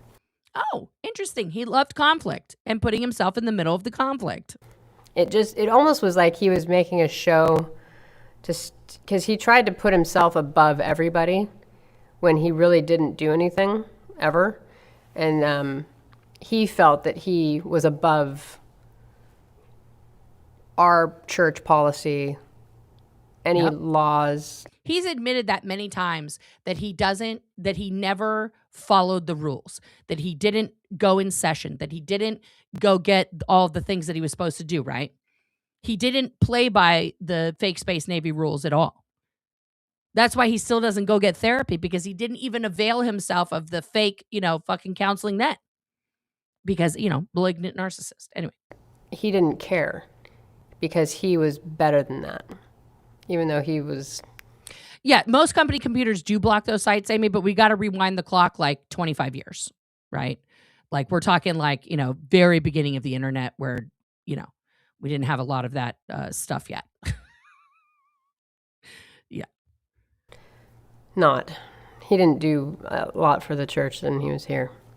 People were so relieved to have him go because This is now, usually, guys, when she says to have him go, that means that he was like, I'm leaving the fake Space Navy, okay? Now, most people, when they try to leave the fake Space Navy, as I did at least 10 times, they are put through massive interrogations. I'm talking hundreds and hundreds of hours of interrogations over months' time to prevent you from leaving.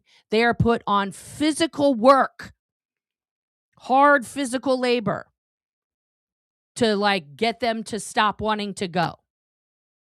Everyone was like, please leave. Please exit stage right.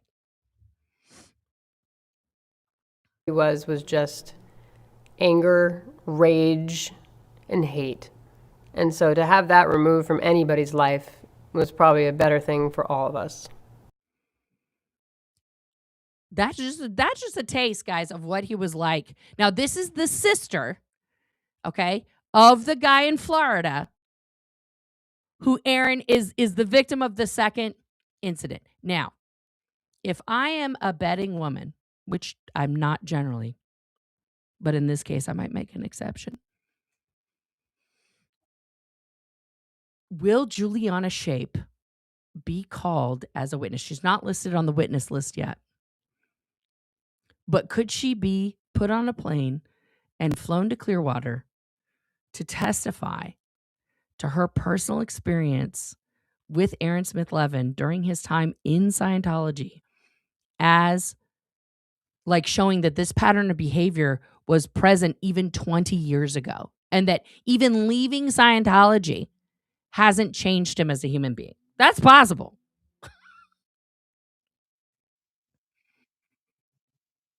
Uh-huh.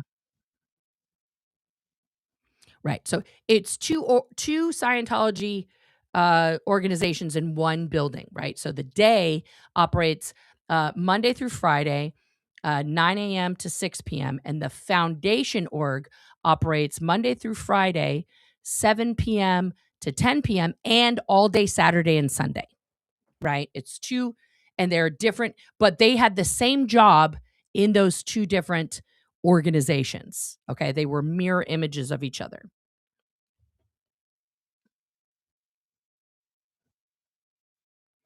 Who also made a hate video about him. Who also, guys, Andrea Butterworth is also on the site. So his best friend, okay, this is his best friend. He just said that. This is his best friend other than who? This woman.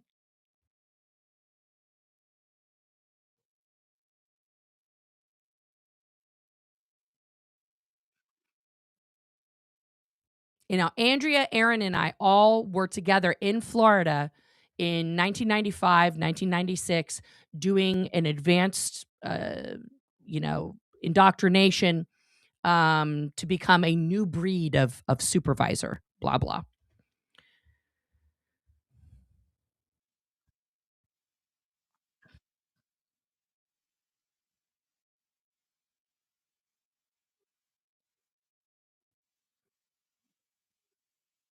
I love how they're talking about these people. This is muted again. Sunny beaches. Let me refresh it. Here. I have to stop sharing and reshare again here. I'm sorry. I'm sorry. I'm sorry.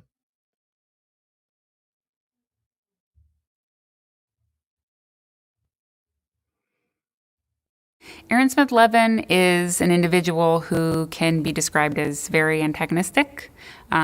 He does not react well to challenging situations. He's very reactive. He can be very reactive, and he has been described as scary by some people. I did have an employee once who banged on my office door. I opened the door. He ran inside. He literally asked me to hide under my desk because Aaron was chasing him.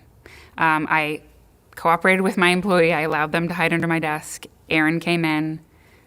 I didn't even say anything. That's highly unusual, by the way. And it's not your employee, it's your junior. But they're really trying to use regular words here so that it sounds like something that you guys would understand.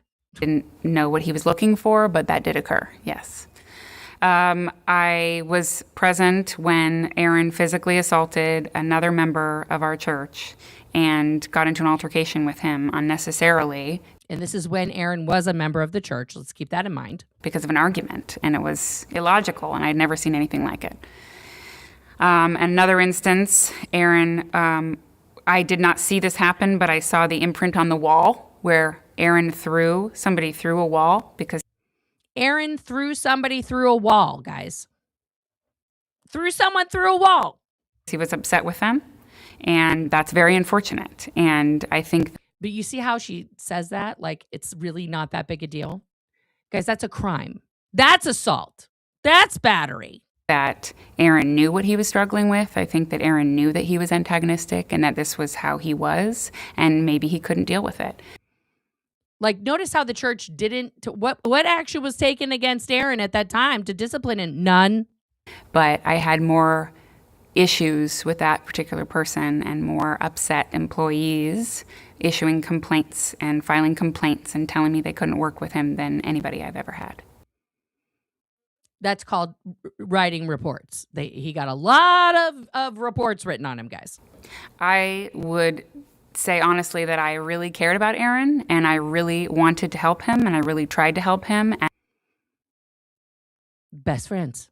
And I found it impossible.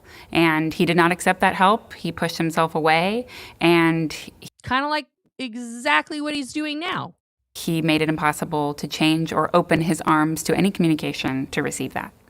After Aaron left, I felt a new sense of calmness in the workplace, and a lot of my employees felt calmer, were more comfortable talking to me, and were much happier doing the duties that they were given without being concerned about being shaken up, antagonized, or chased, literally. Yeah, he threw Jenna across a hotel room in Hawaii. Like, let's not forget that. This is it. He threw Juliana against a wall.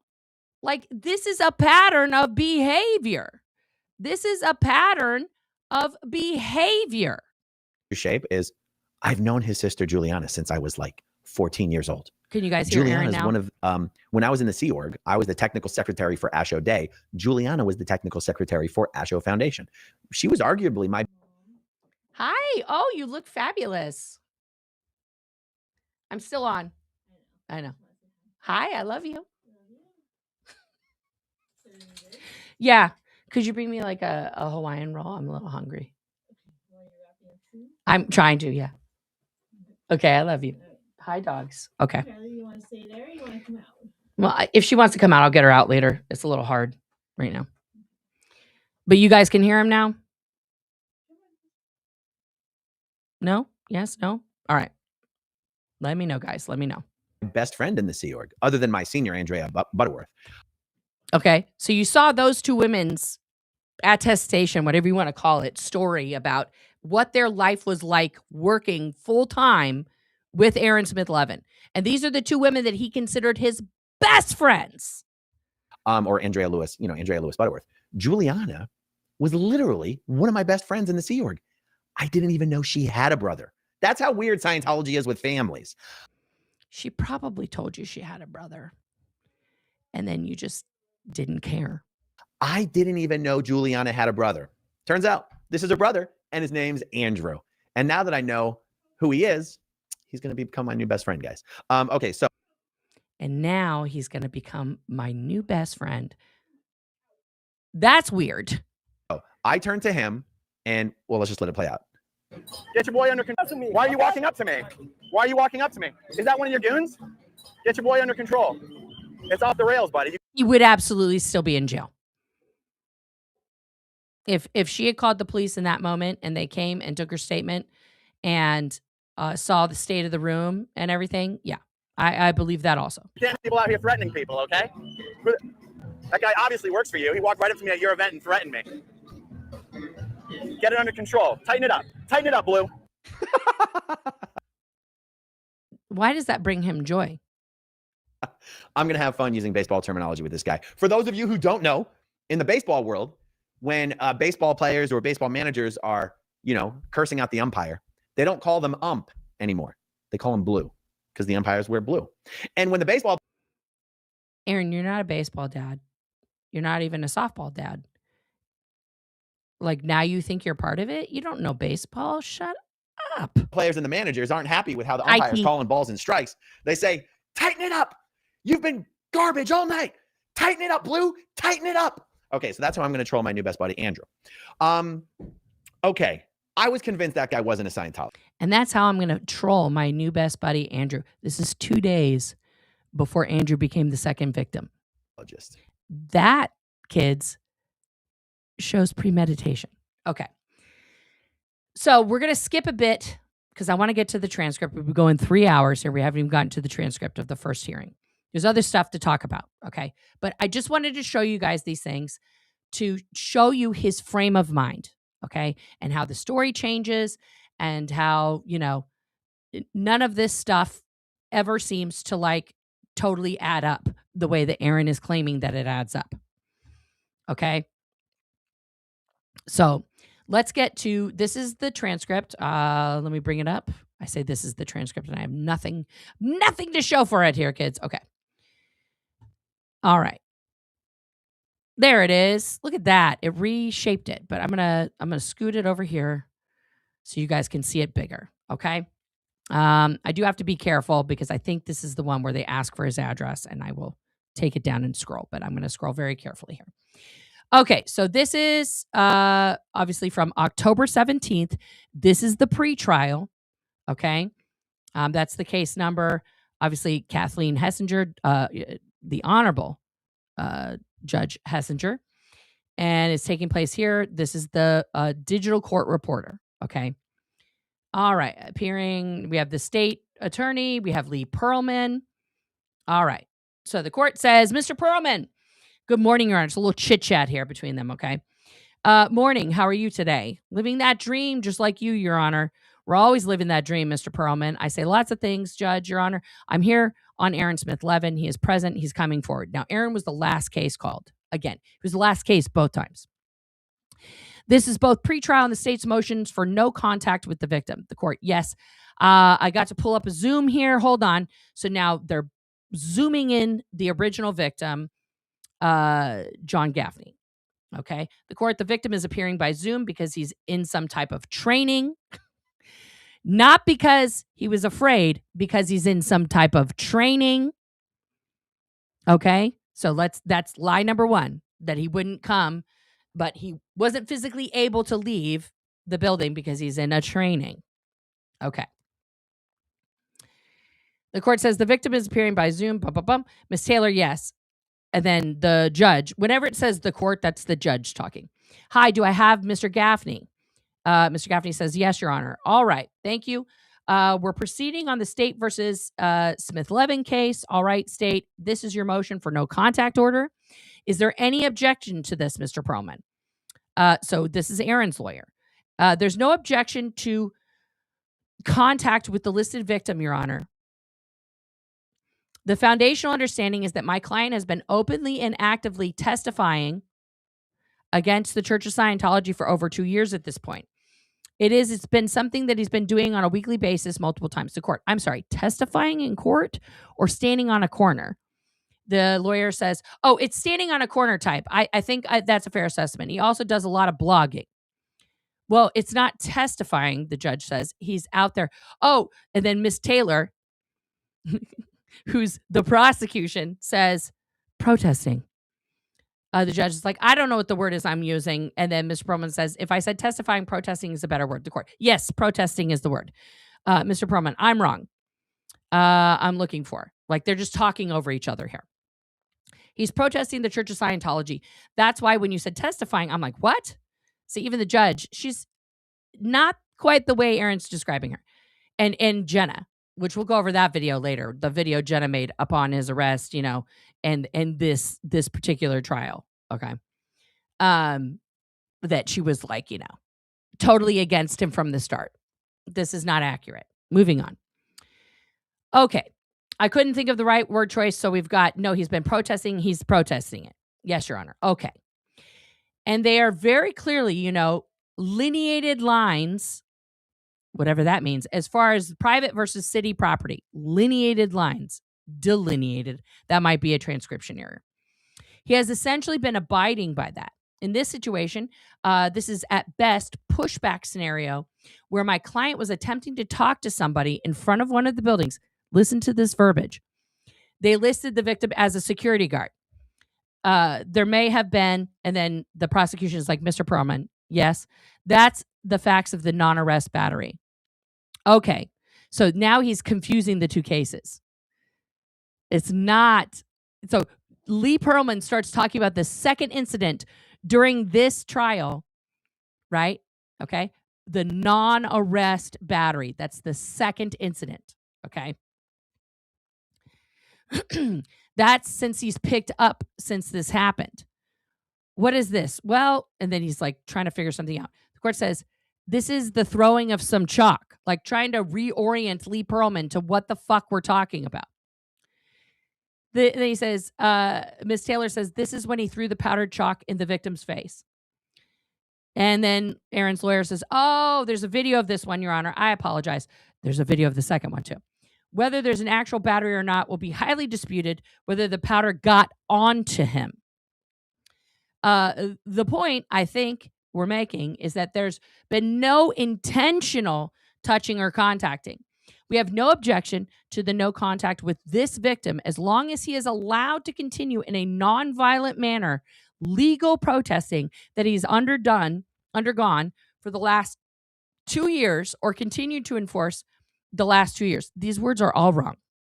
The court says, all right, state, tell me what your side of this is. So now this is the state's case. Yes, Your Honor, our position is that we are requesting that the defendant remain away from the victim, but specifically stay 500 feet away from the victim's place of employment. The victim is a licensed security guard with the Church of Scientology. Now I'm going to pause there for a second in my sharing because I was like, is he actually licensed or not? That was my own personal question. I wanted to know. So I went to this website, the Florida Department of Agriculture and Consumer Services, where you can search for a person. You can search their name to see if they're a licensed security guard. And here is what I found. I found out that indeed John Gaffney is not only a licensed security guard, which is this license, he is also licensed to carry a concealed weapon. Those licenses for his guard license was renewed. Okay, it was renewed on February of 2025 because both these things last 2 years. And this one was renewed. His license to carry the lethal weapon, license to carry a gun was renewed on May 15th of 2024. Okay, because these are both 2-year licenses. So this is an interesting twist, guys. For all the people out there that wanted to clap back at me and say none of the Scientology guards carry guns and they don't even do that and that's not real. Hello. Why the fuck are they licensed to carry a gun then? Why are they licensed to carry a gun? Okay? Because Scientology lies about a lot of shit. So I did my due diligence. I wanted to know if he was, in fact, A, a licensed security guard, and B, licensed to carry a gun. The answer to both is yes. Yes. So they didn't feed the prosecutor a bunch of lies or anything like that. That's the facts on that. Okay, let's get back to this thing here. Okay. The victim is a licensed security guard with the Church of Scientology. With his role, he's kind of interchangeably moved around different properties within the church, within the city of Clearwater. Now, for a location as large as the Flagland base is, Aaron's statements are emphatic that he would not be working at multiple places, that he would be assigned to one specific building. That is not true. The security would be allocated in different amounts to different areas based on need, based on events, based on activity, based on celebrities arriving or not. Okay? That's not a factual statement. Aaron was never in the security department. He never worked with them. He doesn't know how they work.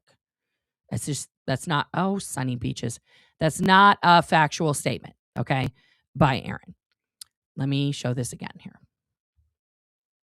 All right, here we go.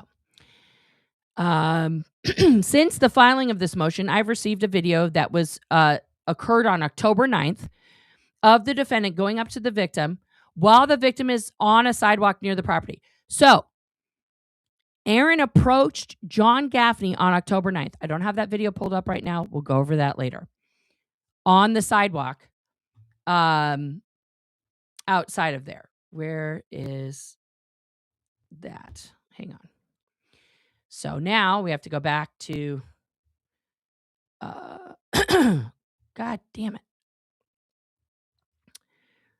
Oh, I didn't actually have to do that. Let's go back. Let's go here. So that's September. That's the incident. That's August 15th, August 22nd. Oh, sorry, you guys can't see anything that I'm doing.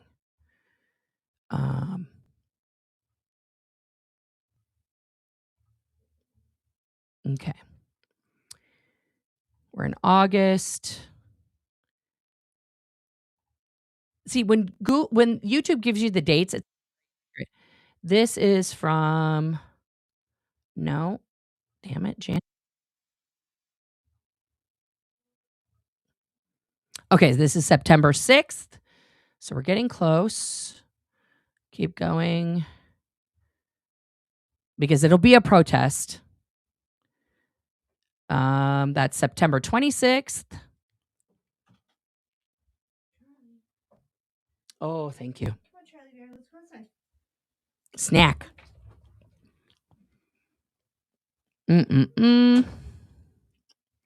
Okay, here's October 10th. This has got to be the October 9th one. Let's see.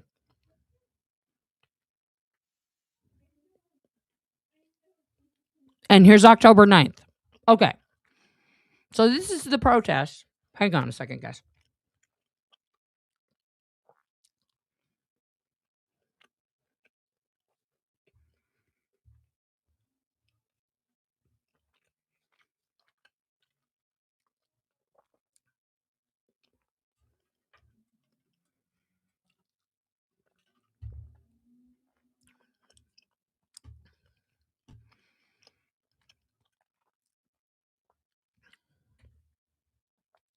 This is the, oh, I muted myself. This is the protest where Aaron was walking around the whole building because there was an event going on for like 2 days. So he was walking around trying to interact with as many Scientologists as he could. And he was walking around with somebody else. So now these guys are going to try and make a thing out of them wearing masks in public.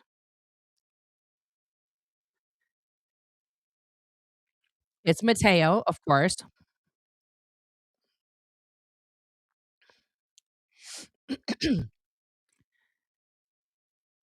Okay, so let's go. Don't be a weirdo, Mateo. Again, this is all going in the supercut.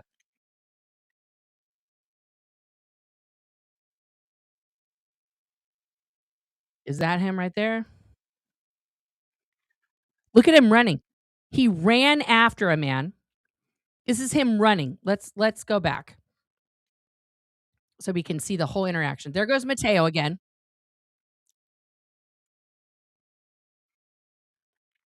Oh, this is a different person. He's running after a man on a bicycle. Running. Ran after him. Now here's his friend that he's with that they're both yelling at.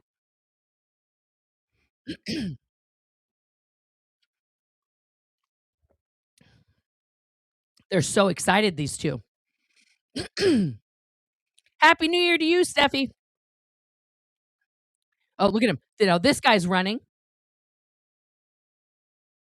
So then Aaron runs.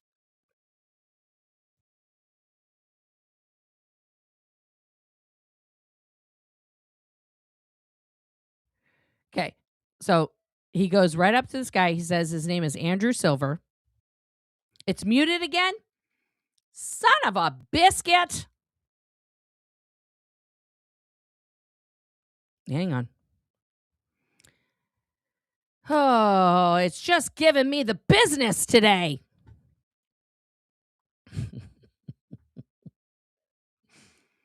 This one's called Confronting Scientology Officials. Let's go back. Let's go back to him literally running up on this guy. Okay. You're literally running. Thank you, Andrew Silva here. This is Andrew Silva, right? Andrew Silva. Andrew Silva, apparently, but not, maybe not. Okay. Here, There covered he up. is. How you doing, buddy? Look at this guy How you running. doing? Go ahead, right. Hi. How you doing? You don't want to hear about the Why is he in this face? Can you guys hear it now? crimes of the I organization didn't that wear you the work mask when for, we already know who you are. the rapes, the abuses of cadets. You don't want to hear them? The abuses of cadets? You don't want to hear nothing, do you? I don't know who this guy is that's with him. His name's Silva. Andrea Silva. Andrea Silva. Is that Andreas? No, it's not. Oh, I have to go back and look at that. I know Andreas from back in the day. I mean, the height makes sense. He's a short guy. Oh, he saw somebody else. He's going to run up to him. Let him back in. Andreas went around. He can't get back in the building. Why are you running in, man? Let me talk to you. Look at this guy. He's just running up on everybody. So for anyone new to the stream, we're in downtown Clearwater, Florida, which is the location. Keeps talking to this guy. Of the largest Scientology. Get him in touch with them. Very enthusiastic about running up to Scientology security guards. We're just going to scrub through here. Again, running. How you doing, sir? Running. You here working for the cult, or? Are you filming me without my permission? Yeah, I'm in public property right here. Yeah. So you do. See, he tried the "Are you filming me without my permission?" And then he's like, "I'm on public property." He's like, "True." So you do actually protect the cult? Yeah. Do you actually have any idea of what they've actually done? I don't know who this guy is that's with him.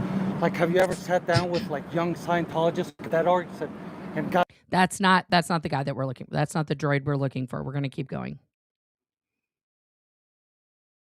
We'll keep going. Because apparently on October 9th, he again contacts John Gaffney. How you doing today? You here on course? He goes right up to this woman. Just like to make you aware of a couple things. You know, there's probably at least like minimum. Okay, this lady's not listening. That's obviously. Oh, here we go. I think this is it right after. Right here. Watch what happens. What do you think about supporting an organization that supports rapists, though? Do you feel okay with that? Okay. There's Brett Buke. Brett. Look at the guy walking towards them. Brett Buke. You belong in a Western, Brett. Brett, go mind your own business. You belong in a Western, bro. Not this guy. Mind your business. Stop controlling people. You don't belong in the Space Navy. You belong in a Western. Stop putting your hands on people. Stop trying to interfere with people. Brett Buke. So just naming all the security guards, even though they have their face covered. Now, Aaron's contention is that that's illegal. I also looked that up. We'll do that in part 2. But that's not the guy that we were waiting for, because the guy we're waiting for has a bald spot. Never fails. Security shows up every time. Yeah. See, security shows up every time. It's not even the same guy. I'd be shocked if Andreas is in security. I don't think he is. Sure. They're walking. They're going to drive a little bit. Then they go up to... And pedophiles. Just a guy who's Child doing abusers. stuff. Okay. This is a contractor. Wow, that's a sick Mercedes, I wonder. Yeah, thanks, man. Appreciate it. Aaron's more excited about the Mercedes that he's seeing somewhere. Do I think the day Mateo was being screamed at by Aaron could have been a setup by Scientology to get a close-up and personal video of his madness? Oh, probably. It's just they're wanting him to bury himself, and he's doing that 100%. And thank you for the super chat, Mary. Yeah, no, 100%. Was that Marco that was beat up by Wally? It could have been. Okay, so here's the part with Mateo. Again, you guys could let Flavio Lugli call his mother, Renata. You know that Renata and Claudio used to work for COB and Shelley, right? Mateo deals with him Used to the be their personal same way every time. You know the Lugli family. By the way, he looks Italian, but you 11, 12, 13, 14-year-old girls. Ma'am, Again, members. He's just trying to escort a member of the church to raped children, and it was covered up, ma'am. It's not funny. It's not funny. I know you don't. Scientologists deal with facts, by laughing, and that's not okay either. So then Mateo makes sure that lady gets from the parking lot. This guy's running again. He's running again. Who's he running? This guy is very enthusiastic. He's going to run up on another woman. How you doing today, ma'am? Are you signed? Look at her. She almost fell over. She's so shook by being run up on. That's aggressive.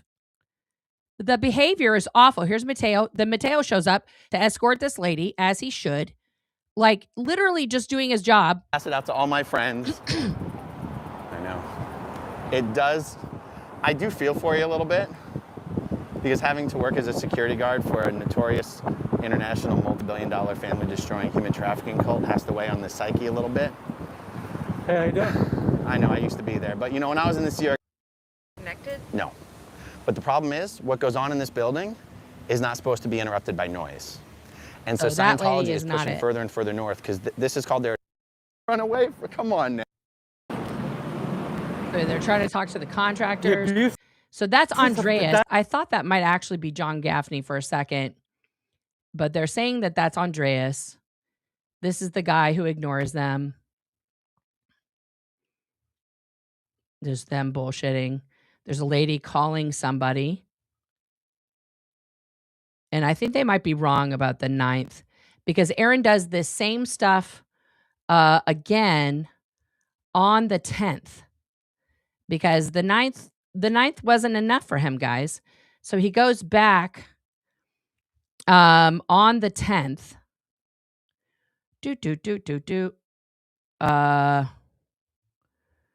Where'd it go? That's the 29th. Yeah. So he goes back on the 10th to do it again.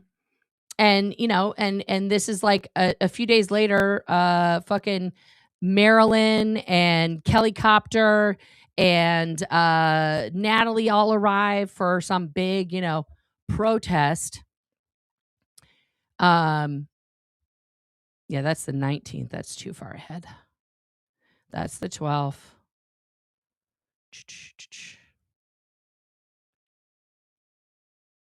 Yeah, he did like a couple days of the confronting Scientology officials. Where did that one go? Now it's gone? What's happening?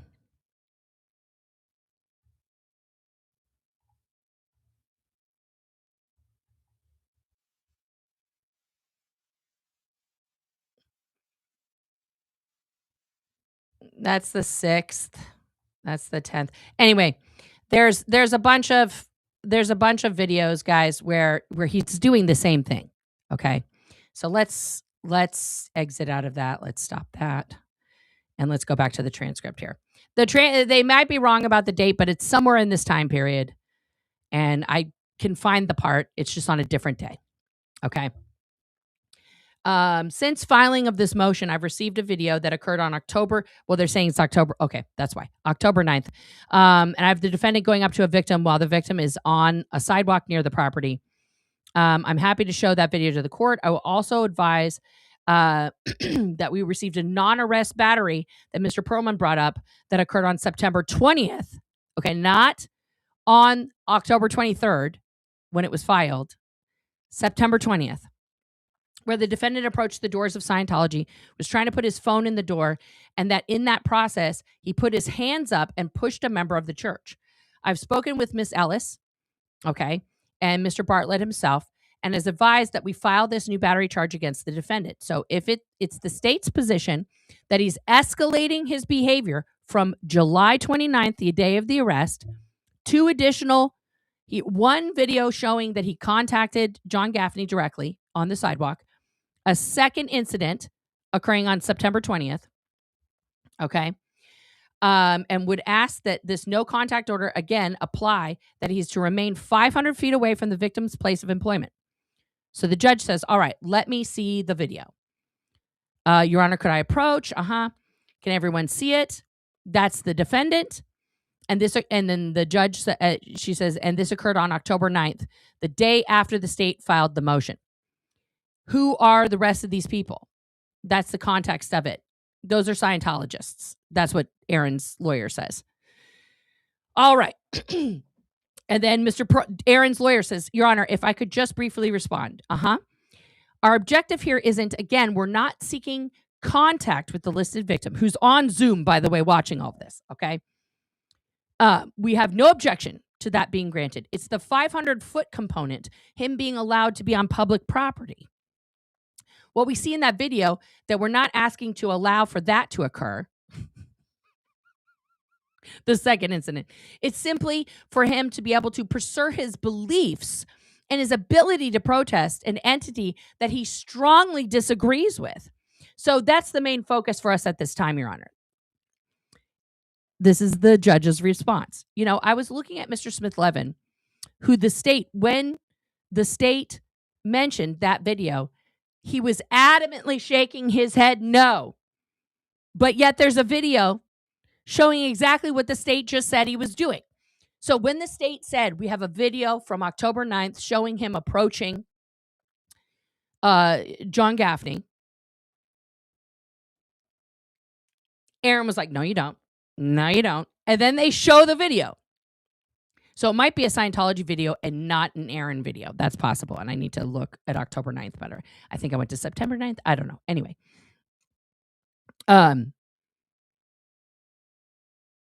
So I don't know. So remember how Aaron said the judge was just like, I don't know what your beef is, right? Like as if that was the first thing that came out of her mouth. What had happened was the state says we have a video of Aaron approaching the victim after the charges were filed, an additional instance. And on top of that, this second non-arrest battery, which we filed, okay? It's already been filed. It wasn't like in the books yet. That's why it went through on the 23rd from September 20th. And Aaron's like, no, there's no other battery. No. And then the judge is like, you're saying no, but the video says yes. So she's pissed that he has, first of all, no remorse. He's lying. And now she says, so I don't know what your beef is, Mr. Smith-Levin, I guess, with the Church of Scientology, but it is getting a little concerning to me that, yes, everybody has the right to protest. That's the American way. Do what you want to do. But seems to me that you're amping it up for some reason, maybe because you're not getting enough attention. I don't know. We'll find out. But I am concerned with the video I just saw here with the allegations that are in this complaint. And now there's another non-arrest allegation out there against you. So I am going to grant the motion for no contact. And no contact will mean, please listen to this. This is in the very first hearing. No contact will mean that you will have no contact with Mr. Gaffney. You'll have no contact with his place of employment, which means that you can protest all you want, but you stay 500 feet away from the Church of Scientology. So you can protest 500 feet away from it. You will not come within 500 feet of Mr. Gaffney, of his place of employment. You will not reach out to him by any way of social media. You will not have any third parties reach out to him on any type of social media. You are not to have any type, any phone calls with him or any other contact with him whatsoever. Guys, I have to finish the montage of every time that Aaron Smith-Levin says John Gaffney in a video, but it is 240 times. 240 times. Now, 17 of those times happened before the non-contact order. This non-contact order was issued on October 17th.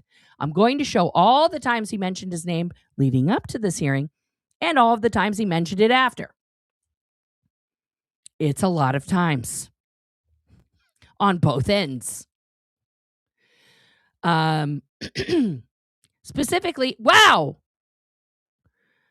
Thank you, 86. I'm the only one following up on the story. Thank you for your due diligence and unyielding commitment. Thank you. It will be unyielding.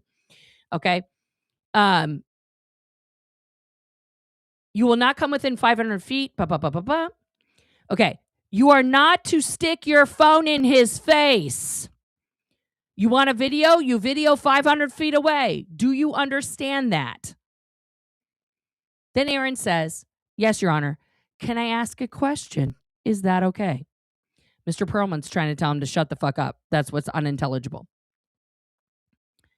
Okay. Now, I want to say this. I did learn in my brief stint of, doing this restraining order deal with Zero Dark Tony that if you are the defendant, the respondent, anything in a case, shut the fuck up. I talked way too much. I wanted to add in my 2 cents. It was a compulsion. I felt like everything wasn't being told for me. I wanted to say all the things. If you want to do that, represent yourself. Don't have a lawyer because they're going to tell you to shut up. Only they should be talking unless you are specifically addressed by the court or you're on the witness stand. Okay. There we go. So the court says, Your Honor, the Flag land base, Scientology base downtown is actually composed of 200 properties. No, this is Aaron. This is a mistyping here. So this is what Aaron's trying to clarify with the court. The Flag land base, Scientology base downtown is actually composed of 200 properties. Oh, thank you. Thank you, Trix, for this generous super chat. Is the order that I stay 500 feet away from any building? The judge cuts him off. Every one of those properties. If he's a security at every one of those properties and he rotates around through them, which he does, then you stay 500 feet away from him. You can stand 500 feet away and protest all you want, but you sat here and shook your head no, that you didn't do what the state was saying you did, and I just saw it on video. So quite frankly, Mr. Smith-Levin, I don't trust that you're going to stay away from him, which means that you are to stay 500 feet away from his place of employment. If his place of employment is every one of those buildings, then you are to stay 500 feet away from him. Now, Aaron's lawyer, Your Honor, we're pretrial for today. We would like to, the court, hold on. Let me do the order here. She's like, I'm not getting distracted. I'm writing this down. Okay, so then they're having a conversation. This is a plural victims in here, and there's only a singular victim as far as I know. Is that correct, State? Yes, I'm sorry, Your Honor. Could you repeat that? You have plural victims under number 4 during this pretrial hearing for this charge. Yes, that was an error, Your Honor. It's one victim, Mr. John Gaffney. She's clocking everybody here. Your Honor, my client would like me to, we're not in any way challenging the outcome of the ruling at this time. He just wants you to be aware he did not. This is like Aaron insisting that his lawyer say this, okay? He doesn't really know the identity of the listed victim. That was an individual he was recording based on his interactions and what he's doing with his online protests. They're not online, they are in person, and then he broadcasts them online. So it wasn't intentional contact with the listed victim. It was just part of what he was doing at this point. Your ruling stands, and we're not challenging that, obviously. What? Let's listen to what the judge says. I get that, but that just kind of goes with the concern of my behavior with him is that he has the right to protest, absolutely 100%. God bless America. I don't have any problem with that whatsoever. That's your right as an American citizen. But your whole thing of, and if I remember, there was a video of phone that you're up there trying to put your phone in people's faces so that you can have content on whatever social media thing you have, all right? You're now taking this a step further than your right to protest under our Constitution. You're now just trying to make some fun out of your social media, maybe get some hits, get some likes, get some whatever. It is that people do on social media. I don't know because I don't do social media. Now, remember, Aaron characterized this as like her mocking what he's doing. No, she's exactly explaining what he's doing. He is trying to create a much bigger scenario out of this than actually exists, right? By getting so close to people, by shoving his camera in his face, which there will be a montage. But now you've taken that a step further than the right you're talking about, which is the First Amendment right, freedom to, assemble peaceably and protest, okay? Our right to protest. So be careful what you're doing, all right? Because we've gone beyond that now. This is October 17th. We've gone beyond that now. And whether you believed it was this gentleman or somebody else, you're still just now starting to get the point where maybe, I don't know, because I don't know all the facts. I'm just talking about what I'm seeing right now that maybe you're starting to harass people who actually work there as opposed to your constitutional right to protest. Please listen to what the judge is saying. She's trying to inform Aaron at this pretrial hearing that she's issuing a no contact order for him on. Maybe this will give you the point that you are literally not protesting, you are harassing. Okay? So don't walk over that line of your right to protest versus you then now starting to commit crimes against people, whether it's harassing, whether it's a battery, whatever it is, because you're doing it just for social content. I lost my spot. Then your whole free speech process, yada, yada, just kind of goes out the door. This judge is on it. She fully acknowledges everybody has the right to protest, but when protest crosses the line into violence, battery, harassment, it's not protest anymore. Okay? Understand? Aaron says yes. And then now she's going to admonish the prosecutor. State, what drives me crazy is when you all do not proofread your forms. See, this woman is a stickler for the rules, the law, the Constitution. She's not prejudiced against Aaron. She's admonishing the prosecutor in front of him. Ms. Taylor says, yes, Your Honor. Madam Clerk, can you print me out the no contact order that y'all have here? Thank you. Can I have copies? And then I have a copy for the state. Okay, great. They're getting the copies. Again, Mr. Smith-Levin, you protest all you want. You have a constitutional right to do that, but don't step over the line, okay? Yes, ma'am. And I'm worried that you're starting to step over the line. You're going to end up getting yourself in trouble, all right? So let's set today's pretrial. Aaron's lawyer says, yes. State, what's your recommendation on this case? The state's recommendation is adjudication of guilt with $875 in fines and court costs with 12 months of probation. Okay? This is what the court offered him right here on October 17th.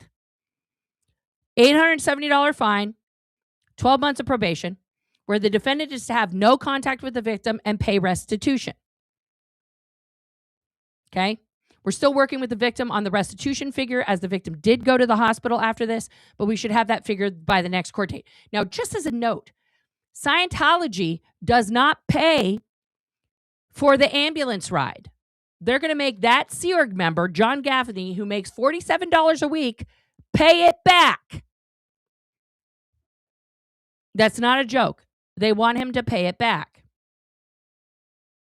So now John Gaffney is asking for the ambulance fees and the emergency room fees.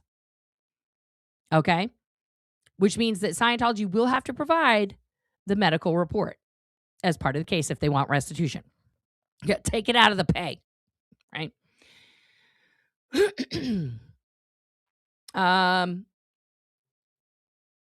And we need to investigate and investigative costs, because Clearwater Police Department costs $58 to investigate her. All right. And do you have all the discovery?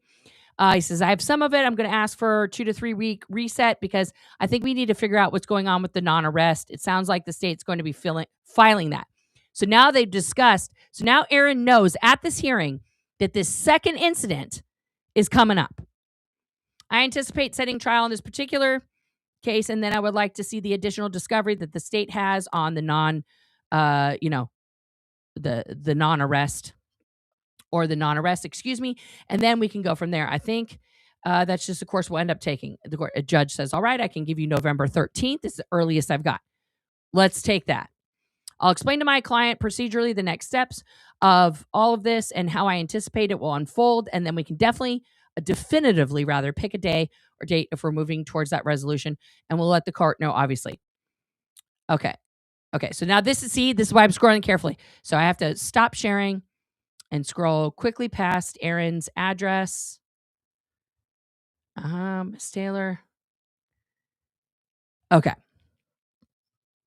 So that's basically the end. He just gives his address. Okay. And then she lets Mr. Gaffney go. So there's really not anything else to see there. Okay. So you can see, guys, in this very first pretrial hearing, not only was the judge on his side, trying to counsel him from the bench. Like, sir, you can protest. You got to do it the right way. You got to like not do this stuff that's not good, right?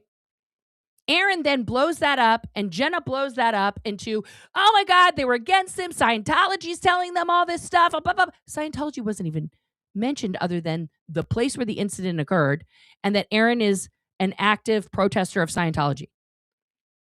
That's it. Somehow, that got blown up into Scientology's running the show, which if you guys see from the transcript, that is clearly not what's happening.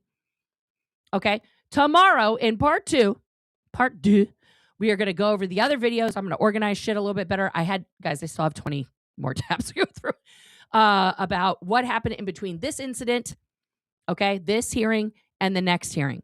Okay, because it's important to look at all the things, not just the transcripts itself, but all of the things that Aaron is saying and doing. Okay, because that's what's going to come up on the 15th. So we got to kind of like get this stuff all together. It's the 4th today. We got 11 days. I don't know how many parts this is going to be, guys. It's a lot. As you can see, it's a lot of stuff. I'm going to try and find the October 9th incident, and we'll show that tomorrow. Thank you guys so much for tuning in. Thank you guys for being here. It's for almost 4 hours. Holy cow. I got to eat something. I did not have lunch. I had a late breakfast. Anyway, that's not your problem. That's my problem. I'm going to have dinner. That's what I'm going to do. Yeah. But we gotta keep putting the facts and the evidence out there because it's important to know what the real story is. Okay. Not just the accused narrative. And if Aaron were telling the correct narrative, I would say that. You guys hear that. I just want to, I'm trying to be as fair as I possibly can be in this case, because I do have a past with this person. But thank you guys. Thank you to all the subscribers. Thank you to the new subscribers. Thank you to the members. Thank you so much for all the super chats. That was amazing. Thank you, of course, to my mods, the best mods in the business, my lady mods. Good night, Joe. Go to bed. And I will see you all on the flippity dippity.